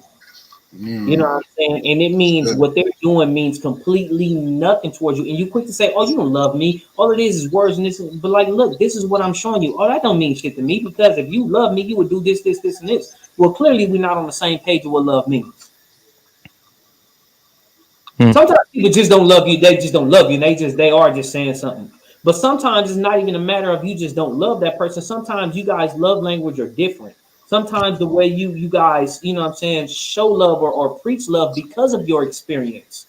You know what I'm saying? Because of your filter. I want to say this, man. I think this is wise counsel to not ask a question that you're not prepared to hear multiple answers. Yes. I think sometimes we ask a question and all we're really prepared to hear is the answer that we want. Yep. Are you prepared for someone to tell you, I don't love you, or I don't love you like that? Are you prepared for someone to say, I don't want to be with you like that? Are you prepared for someone to say, man, like being real? Like I think Robert said in the chat, man, it don't cost you nothing to be real. Are you ready for someone to say, no, I really just want to hook up with you from time to time, to be honest, and not have to make them a villain because they were honest with you? You know, I think a lot of people, like I've ran into, and we've had these conversations, that these lies come up because of how people treat you when you tell the truth. Man, it's like, I'm just being honest. Like, this is where I'm at right now. You guys know on this show, I've been honest multiple times. Somebody asked me last week, man, are you prepared to be in a relationship? I said, yeah. And I said, I'll probably change my mind next week. But if that's the process and where I'm at, I'm going to be honest about it. If that's toxic for you, stay away from it. You ain't got to badmouth me. You ain't got to, I mean, be careful. Somebody said in the chat earlier, like, life and death is in the tongue, man. You gotta be careful about that, man, because just because you feel some type of way about a person's behavior doesn't make them wrong. It's something that you just don't like. You know what I'm saying? Don't say that he's not a man. He's just not the man for you. Right. Hey, that's interesting. That's interesting. 100%. I was just 100%. Go ahead, Mike. I was just about to say that love is always a risk. And initially, my first mind was like, yeah, that's 100%. But is love the risk or are humans the risk? Damn. Love is love. Humans are the ones with faults and flaws and all these other things. Love is love. Let's play with this for a little bit. I'm ready for this one. Man. All right. So if we're going to say if love is the risk, So I feel like for me personally, there's two parts inside of me. There's that carnal nature, and then there's that spirit that wants to do right living nature. I think that love is love. I feel like the risk comes into play for my carnal nature. Yes. Like that is a risk because are you going to continue to be able to live this? If you're in love, if you're going to choose love, are you going to continue to be able to live this double life? Right. Yeah. That's how I'm starting to look at the risk of it all, because I don't want to taint love just to justify that it can get challenging sometimes. Let me pose this question to you because let's stay on I want to read it verbatim. Love is always a risk. So let's talk about God's love. Is that a risk? I don't know if God has love. I just believe he is love. Okay, let's talk about the word. Him being love, is it a risk? That's why I go back to the humans are what make love the risk, because God being love, God is love, it's not a risk. What? Hey, I'm burning up on fire with this one right here. Hey, check this out. Hey, check this out. Here's the line. Once again, what does love mean to you? Are you going what the Bible says love is, or are you going on your emotions of what love is? Say it then. You know what I'm saying? Love is patient, love is kind, love endures all, love hold no records of fault. You know what I'm saying? Love is slow to anger. You know what I'm saying? Those are choices that you have to make within yourself. But a lot of times people get caught up on the emotional aspect of love. That's what the risk is. Putting your heart out there for somebody. And is that love or is that feelings? Is that emotions? Man-made love is risky. Always. That's good. Hey, I like that. I don't want peace. I want problems. Always. Always. Yo, this is interesting. Check out the manufacturer. You know what I used to ask? I went to this. I got hired to speak at this women's conference. Wow. Why did I do that? What did you wear your watch yourself. Watch yourself. Hey, your waist beads. Wow. Yo, shout out to moms yesterday, man. Oh, mom came through. It was a legit question though. Mom said, if you are laying down with a man and y'all about to get intimate, y'all making out and stuff, he take his shirt off and he got waist beads. Is that a red flag? Hey, and no shade to any men that are wearing them, because I know we got a lot of fellas wearing them from different walks of life. No shade if you are, but as for me in my house, ain't no man in my house coming through that door. I'm gonna have Jay tie your waist while you sleep at night. It's a spiritual, ceremonial. I'm gonna let it go. What are we talking about, man? Gone. Jeez. Gone. Oh, we're talking about the love, if it's man-made or not. And then, didn't you ask a question after that? No, you made the comment. Yep. And then you said man-made love, and that was it. That was to me, that was the drop the mic. So this is what I wanted to say though. So if you're looking at it from a place of risk, and we usually put risk versus reward, and we're already being called to die to ourselves daily anyway, it makes me want to. That's why I said the women's conference I went to. What question that supports what Ariel was saying? I asked, like Lil Wayne said, who taught you how to love? And then I asked, what else do you love presently? So that I can look at what you do to that thing or to that person to help me verify what you mean when you say you love a person or a thing. You say, I love my car or I love my mama, and I'm gonna hang out and see how you treat them, because that is how I'm going to verify what you mean when you say you love a person or you love a thing. And sometimes, boy, the stuff that y'all say y'all love, oh man, I love my car, but it's filthy. It needs an oil change. It needs. Or I love.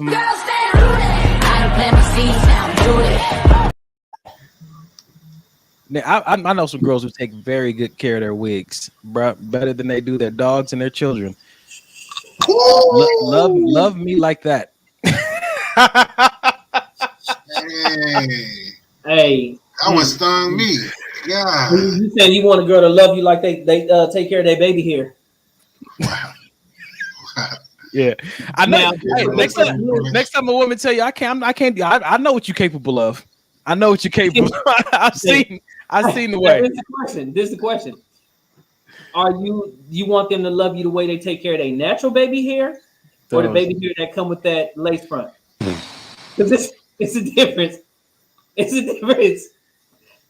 Or the edges that come in the bag at the beauty supply that you can just glue on. The stickers. Right, the stickers, the decals, the face decals. What's wrong with y'all, man? How did we get here tonight? All right. Y'all ready to switch gears? Hey, I got a question for y'all. I got it right here. Let's go. A nigga looking at your girl, man, you should not feel intimidated at all. You should be like, I bet I know I got a good looking chick. Like, that's what niggas do. We look at bad women. So why would you feel intimidated, or you feel like you gotta fucking prove yourself just because a nigga looked at your girl? Nigga, salute. Thank you. Appreciate it, bro. Thank you, my nigga. Thank you. Let me know that my girl is bad. Appreciate you, bro. That's what I'm doing. I ain't finna goddamn go hit a nigga side the head or talk to a nigga crazy. Now what the nigga got a strap on him? Like, nah, I didn't talk my way into get my ass killed today because a nigga looked at my girl.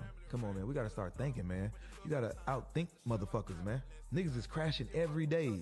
As soon as you get locked up and start doing time by killing a nigga for your girl, as soon as you die by protecting your girl, a girlfriend, a girl that you fucking with, she gonna move on to the next nigga and be fucking on him.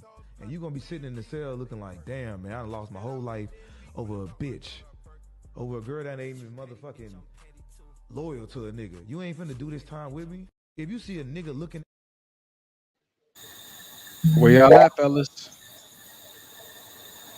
Go ahead. I'm gonna let y'all answer that question first.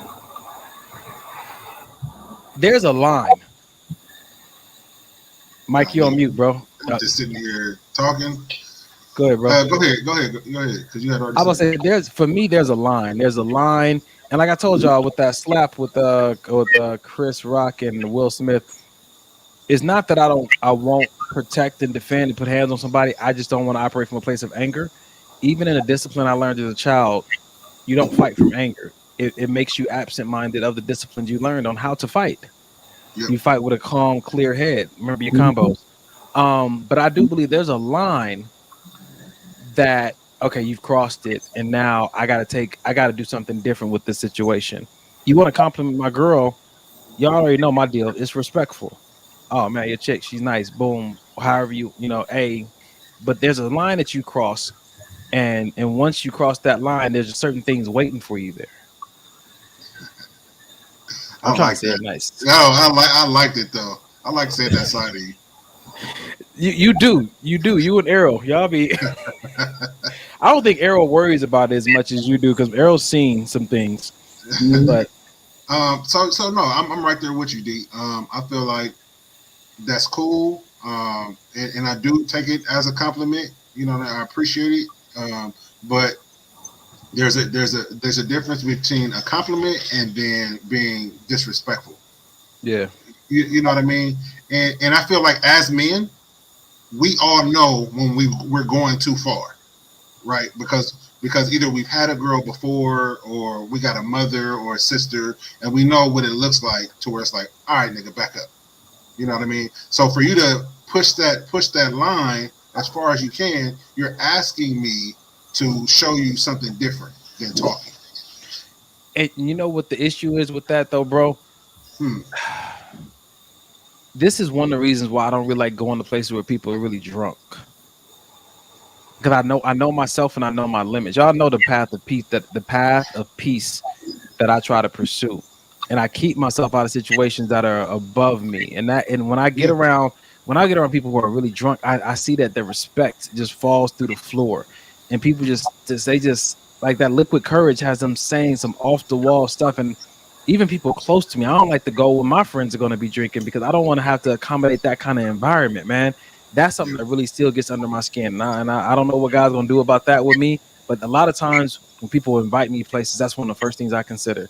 Like, are people going there to escape their reality through alcohol? Because if so, I can't be a part of that, man, because it gets to me a certain way.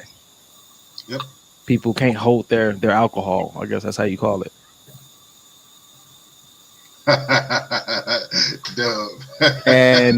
and ladies and gentlemen, Dub. So this is what I'll say.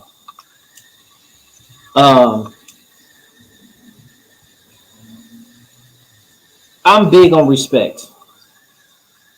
I don't start now with nobody.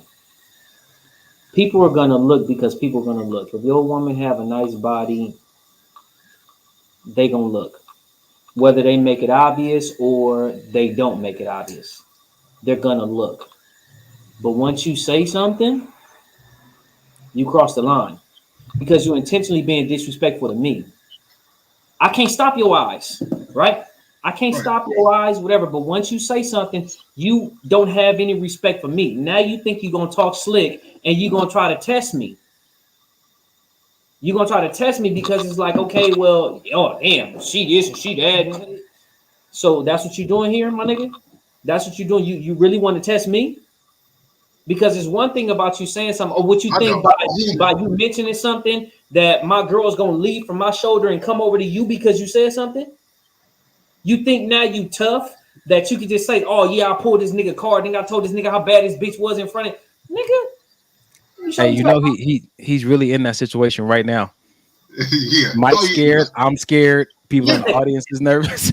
Don't punch the computer screen, bro. But I'm just saying though, you know what I'm saying? Like it's a level of respect. You know what I'm saying? Like I said, people are gonna look, period, point blank. You know what I'm saying? It is what it is. Women look at guys, guys look at women. You know what I'm saying? It is what it is. People look, people have eyes, right? Whatever. But once you start to say stuff, you've crossed the line. And there's something there waiting for you. You know what I'm saying? And you clearly see that she's with me. What the hell did you think you was getting? You know what I'm saying? Break up a happy home and make it better. Hey, that shit ain't happening over here, homie. You know what I'm saying? You're gonna catch, you know what I'm saying, a 2 or 3 piece combo, and you're gonna be upset. Man, you know what I'm saying? Like I said, I don't start nothing with nobody. I don't start nothing with nobody. I don't mess with people. You know what I'm saying? I may laugh and I may joke and, you know what I'm saying, say some stuff like that, but I'm not going to be disrespectful.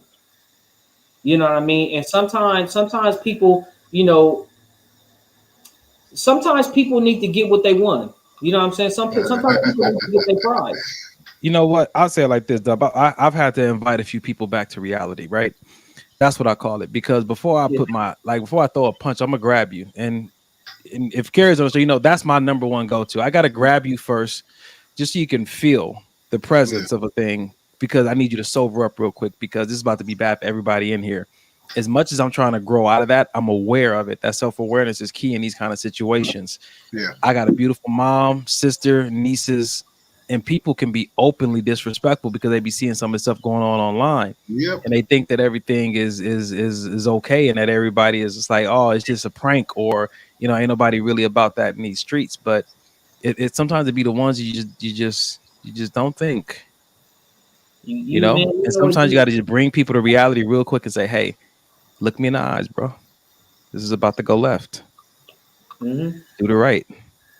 It's one of those things, man. If you know, if I'm laughing and joking, having a good time, you know what I'm saying? Even when it comes to liquor, when I drink, I'm a happy drunk.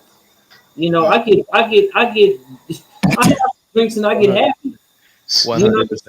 And he gets affectionate too. He'll put his arm around you and talk to you real close. Next time you get drunk, we're gonna get his waist beaded up. Hey, I'm a happy drunk. I am, man. You know, when I have some drinks, I like to have a good time. You know what I'm saying? It's just one of the things, like, to loosen up. So if I'm in that space and I'm having a good time, and then you make me, you know what I'm saying, take the smile off my face because you're being disrespectful, now we got a problem. Yeah. Okay. All right, fellas. So how about this, man? I got 3 options for you. Just holler me down. 1, 2, or 3.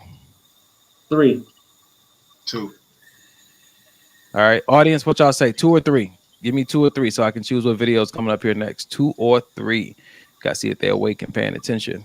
The first person gonna get it. Pause. That's what he said. All right, number 2 it is. All right, here we go. Thank you, Robert, for tuning in. We appreciate you, brother. Thank you for chiming in as well. We appreciate all the comments. Absolutely. 100%. We definitely appreciate your input. We appreciate your transparency and vulnerability, man. We appreciate it. Yeah. All right, here we go, y'all. I only ever heard you speak on one record that you didn't like, ever. Okay. And you could have kept that to yourself. Nah, you could have kept the record to yourself. Nigga, is you crazy, nigga? It's art. Is you crazy, nigga? It's art. Nigga, is you crazy? Man, it was art. Is you, listen, are you It's crazy, art. nigga? I'm pretty sane. Nah, Hey. huh? What? I'm pretty sane. This nigga, Jermaine. Man, it's art. Jermaine. No, see, here's the thing. This is art, right?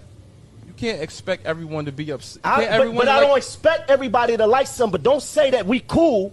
So wait, what kind of friend would I be? I'll be a fake friend, but we right? talking about public, nigga. You put on your music out publicly. It don't matter, nigga. The game is based off of relationships and based off of favoritism, nigga. No, it's not. Are you fucking stupid? It's favoritism. Wait. Are you stupid, nigga? So can I ask you you a sit question? in my house with this stupid ass face? Are you dumb, nigga? Wait. I'm pretty smart. Hold on. So you think you too smart? Wow. Y'all understand what the issue was? Yeah. Speak on it. So just for me, especially being an entrepreneur and putting out, what I perceive to be as art and printing and things of that nature. When I first started, my feelings got hurt all the time. Oh, why didn't they use me to print their stuff, or why this, or what? But I had to realize and mature in the fact that everybody's not gonna like my work. Everybody's not gonna like working with me, friends, family, or not. It's just a fact of reality. You know what I mean? My prices may be too high for some people. Some people may not like the quality of my work. You just gotta. I know it was coming.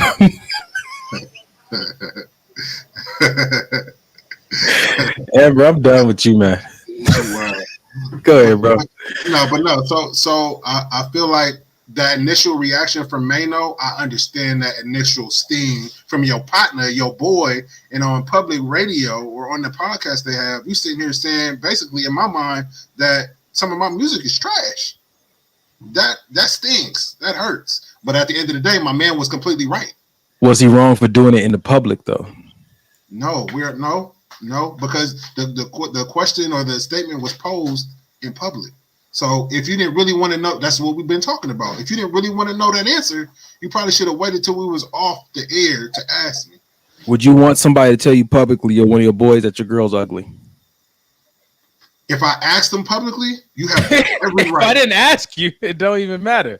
No, for sure. Yeah, for sure. Gotcha. But if I asked you publicly, like if I asked you on the show something that, you know what I mean, I had a question about, but I really wasn't ready for the answer, then that's my bad.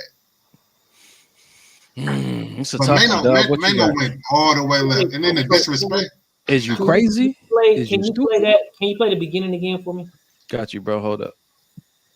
I only ever heard you speak on one record that you didn't like, ever. Okay. And you could have kept that to yourself. Nah, you could have kept the record to yourself. Nigga, is you crazy, nigga? It's art. Is you crazy, nigga? It's art. Nigga, is you crazy? Man, it was art. Listen, are you It's crazy, art. nigga? I'm pretty sane. Nah. Hey. Huh?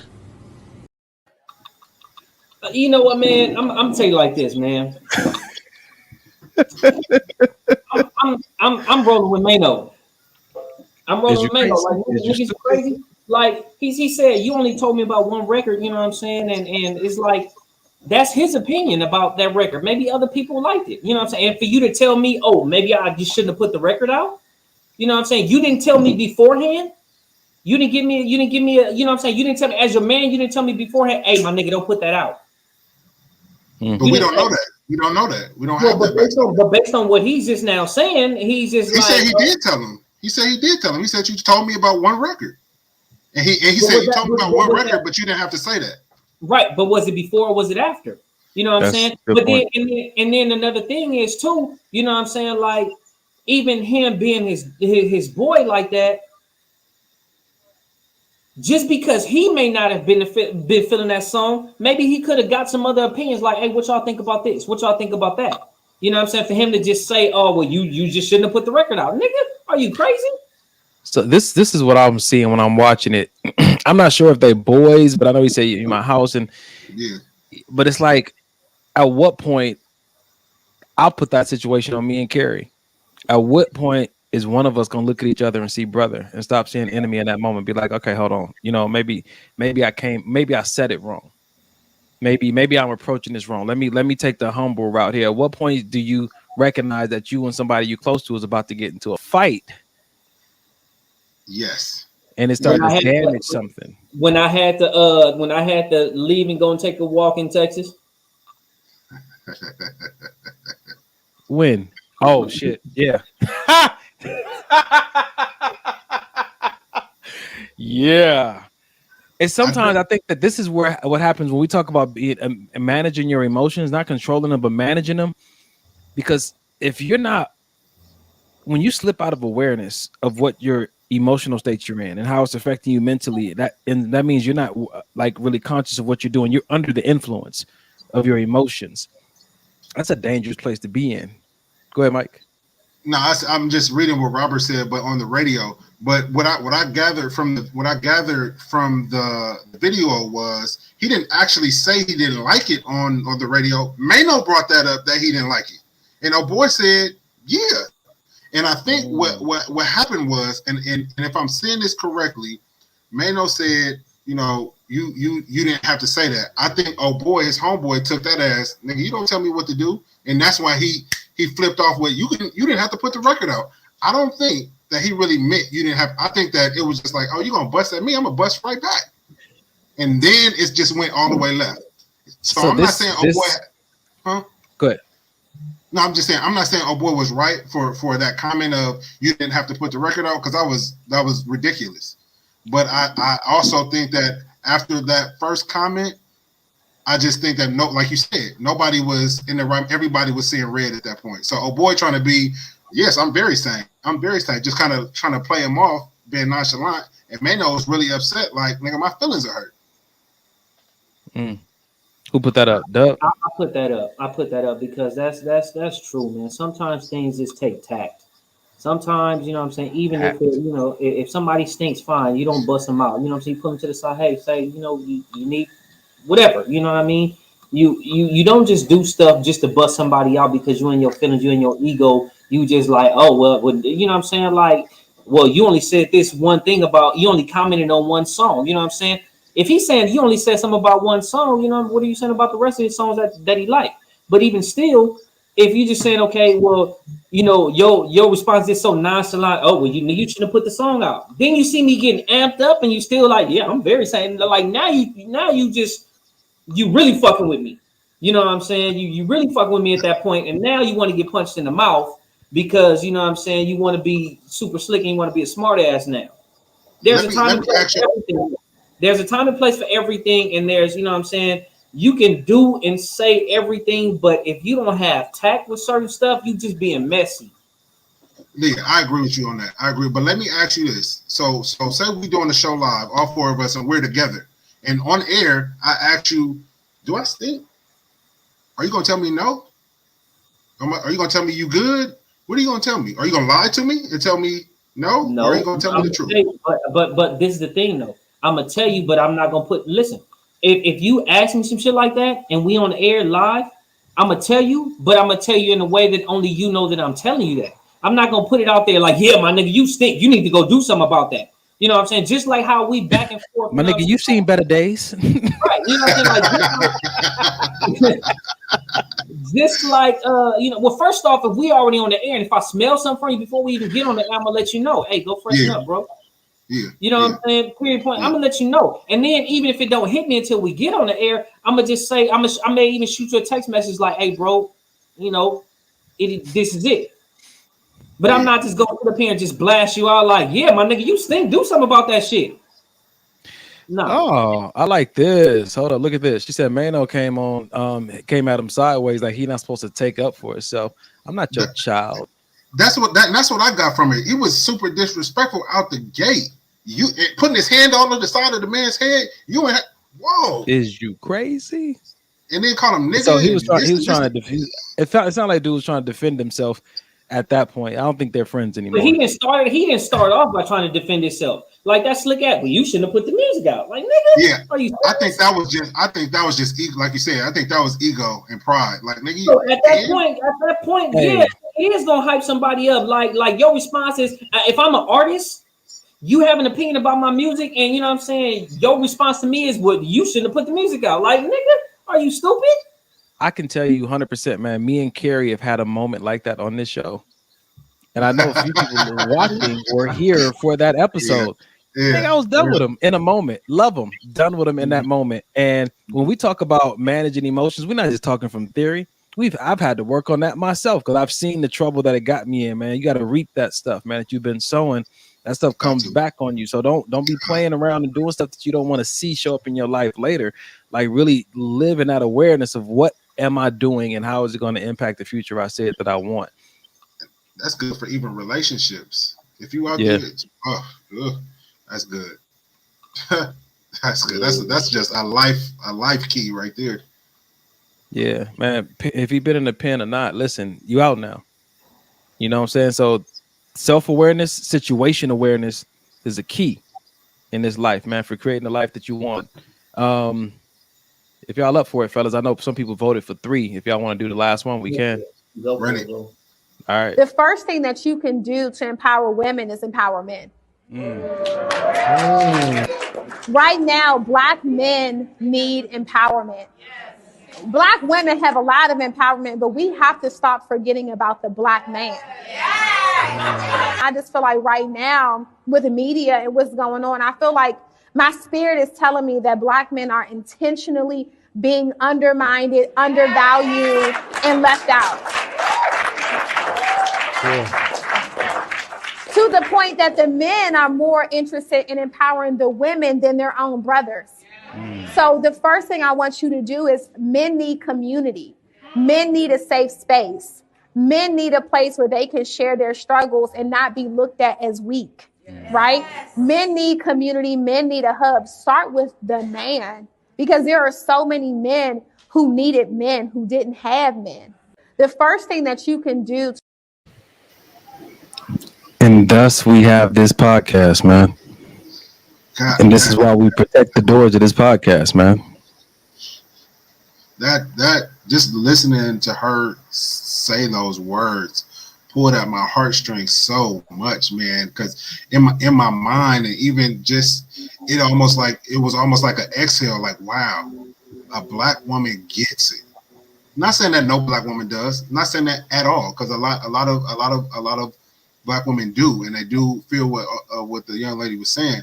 But it's just like to hear the words out loud from another Black woman it's amazing. It's just like, man, somebody understands. Because a lot of times I feel like as Black men, our sisters meaning sisters, right on, they don't really they don't really understand us sometimes, and we want them to, and sometimes we can't articulate, or we don't really know how to tell them. But she hit the nail on the head. Like we need to. It's cool to hear it from each other as Black men. It's great. We need that just as much. But when a Black woman says those words, I don't know, man. It does something. It does something.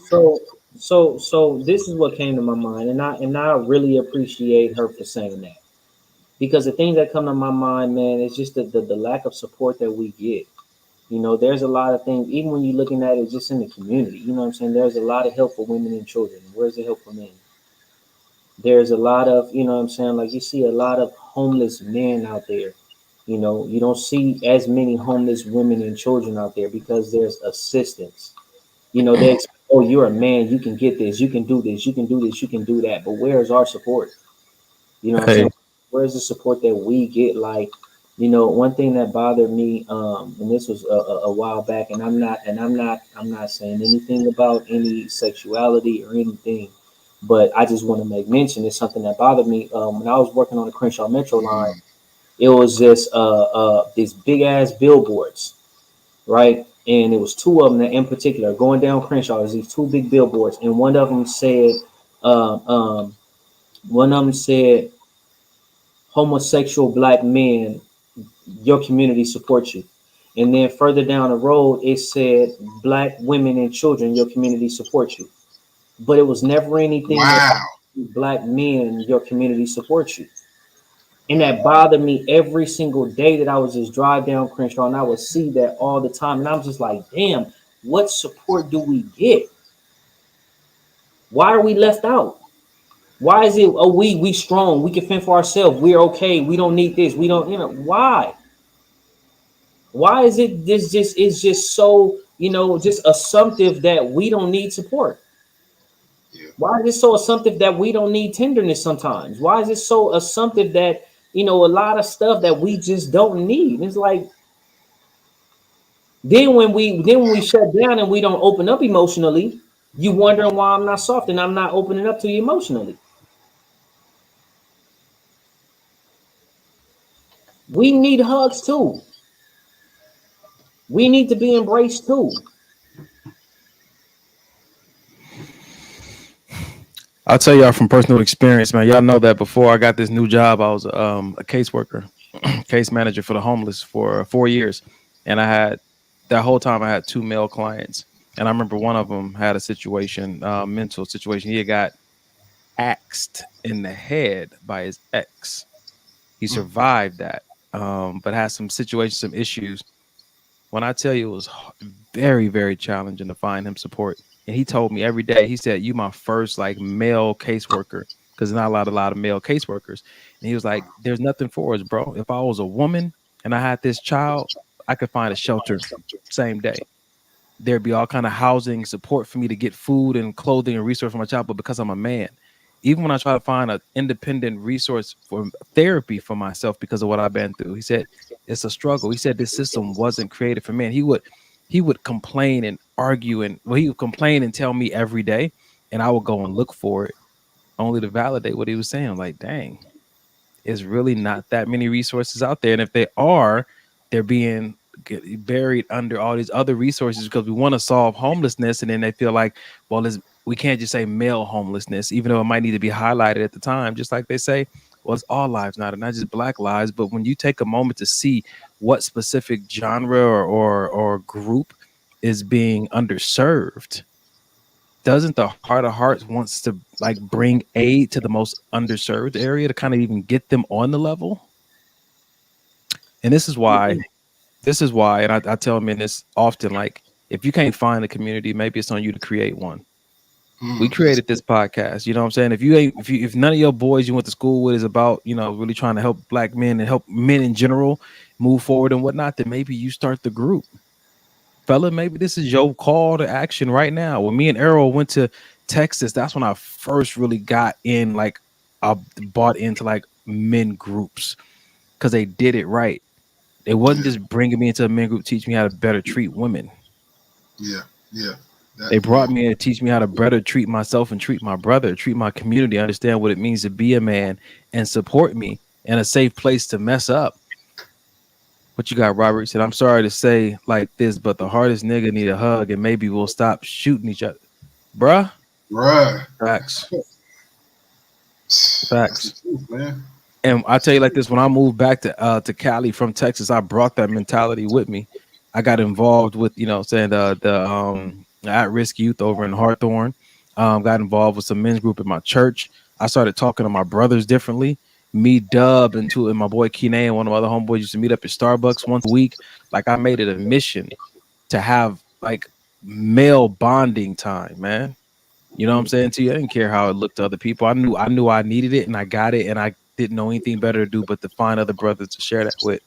Which is why I know when these brothers don't really jump in the comments like Robert is doing, but they shoot us an email and say, "Thank you for this episode." Like, I know that y'all out there listening, fellas. And maybe this is your call to action to start you a group, start you something, because more men need this, man, and we can make this infectious. Amber, shout out to you for shooting that tag over to Robert, man. He been with us all night, chiming in, bro. And I want you to know the name of the show, name of this podcast is Maybe This Will Help. And know for sure, man, it's something you said tonight definitely did help. For sure. Thank you, man. Fellas, it's about that time, man. It's about that time, huh? It is. Man, ladies and gentlemen, what we like to do at the end of every episode, we like to give you a resource. Maybe something was said tonight that triggered you, brought up something inside of you. You want to go get a diagnostic check. You want to go talk to a therapist, or you want to get connected to a support group, or you want to get a resource for a friend who might need support, or maybe someone's going through something that's close to you and you don't really know how to address it without making it worse. Or maybe you're in a relationship and you and your partner just don't speak the same language. maybe counseling, maybe therapy, maybe coaching might be for you. Here's a number you can call: 1-800-854-7771. 1-800-854-7771. This is the Access line, 24-hour mental health line. Remember, it ain't crazy. It's human. 1-800-854-7771. Let's be people that are more preventative so that we don't have to spend so much time trying to repair. Yeah. That's all I got for y'all tonight, fellas. Y'all want to add anything to it? Man, I got nothing. Everything is man. I love the input from the audience, man. Yeah. I love the input from the audience, man. It's just the interaction. It does it for me. You know what I'm saying? It's one of those things to where, you know, and the support that we get week in and week out. You know what I mean? I appreciate it. If you guys do need assistance with anything, if it's, you know what I'm saying, something that you going through, doesn't matter what day or time, you know what I'm saying, make that phone call. You know, if you need to make that phone call to know how to help somebody else, make that phone call. Yeah. 100%. And I'm gonna say this one more thing before we get out of here tonight. Get ready to screenshot your screens. Here's some other resources. Screenshot this. Go to these websites if you need other resources. Therapy for blackgirls.com. Therapy. Come on, lips. We almost done. Therapy for blackmen.org. That's what she said. I know. Screenshot this, man. Listen, just reach out. No commitment. Just reach out. Get some information. Get some information, man. Like I said in the beginning of the show, it takes courage to let people love you. It takes courage to let people help you. It takes courage to be free. If you're gifted and you choose not to be courageous, that's a life wasted. Yeah.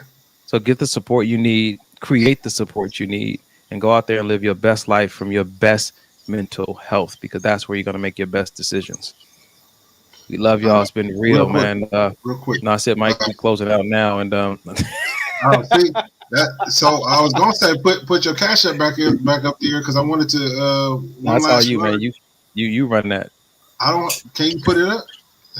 So again, for those that may have came in late, today's my brother's birthday, and we just want to show him all the love that we possibly can. His cash app is $Donovan D. Donnell. So if you feel led, and even if you don't, reach in your pockets and your bank accounts and give them that shit. Hey, Mike, show them how to do it. I did. You did. Hey, when they see the gift that this brother bought me, hey, I ain't gonna tell y'all what it is, bro. But it's about to go down. I'm in the air with it. I'm in the air with it, man. Wow, Jay, come on now. Don't do this. Yep. Don't do this, Jay.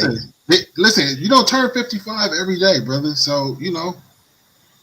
Happy birthday. Bro, you have a Zelle? Yeah, I do have Zelle. Hope it's not your phone number. That might be a trap. It's under my name and my email address. You can Zelle me at DonovanDDonnell@gmail.com. I got it all covered. Oh man, this brother Robert said I have my kids show me. Yeah, man. Or again, go to maybe it's what the podcast at Gmail. We'll give you some other options. I'm grateful to see 42. I'll be grateful to see 55. I'm just grateful to have you guys in my life. Like I told y'all yesterday, I can't take credit for where I'm at without giving y'all some credit. God has done this thing, but he's done a lot through y'all. So I love y'all. And one of you chocolate brothers, pray us out. Go ahead, Mike. All right. Father, we thank you for another great show, Lord. We thank you for using us to speak and just sharing the things that are on our hearts, on our minds, and hopefully, Lord, we've helped somebody. We know we've helped ourselves, Lord. We thank you for this upcoming week, that you surround us with your angels and keep us safe, keep our family and friends safe, Lord. If anybody's having any ailments, any sickness in their body, Lord, we just thank you that you'll heal them, touch their bodies, Lord, remove that sickness in Jesus' name. We actually serve notice to Satan right now that he has no place in our lives, in our minds, in our thoughts, in our bodies, and that he has to flee in Jesus' name. We just thank you again, Lord, for this day. Thank you for giving us breath and giving us life, Lord, to see another day. In Jesus' name we pray. Amen. Amen. Amen.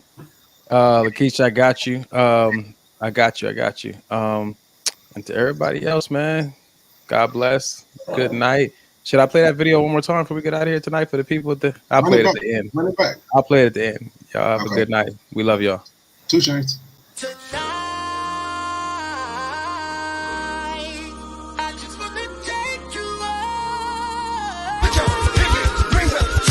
Don't forget the maybe, baby. As Mike would say, same old show, just a new year. If it ain't broke, don't fix it. But guess what? We still gonna enhance it. Welcome to another episode, and maybe this will help. I'm scared of dating, because what if we don't break up? Or you could just send them a message and say, man, have you seen I lost my my feelings for you? Damn. Have you ever struggled with the breakup? I've told some people, like, you know what, I can't do this shit no more. Great person, but you just not for me.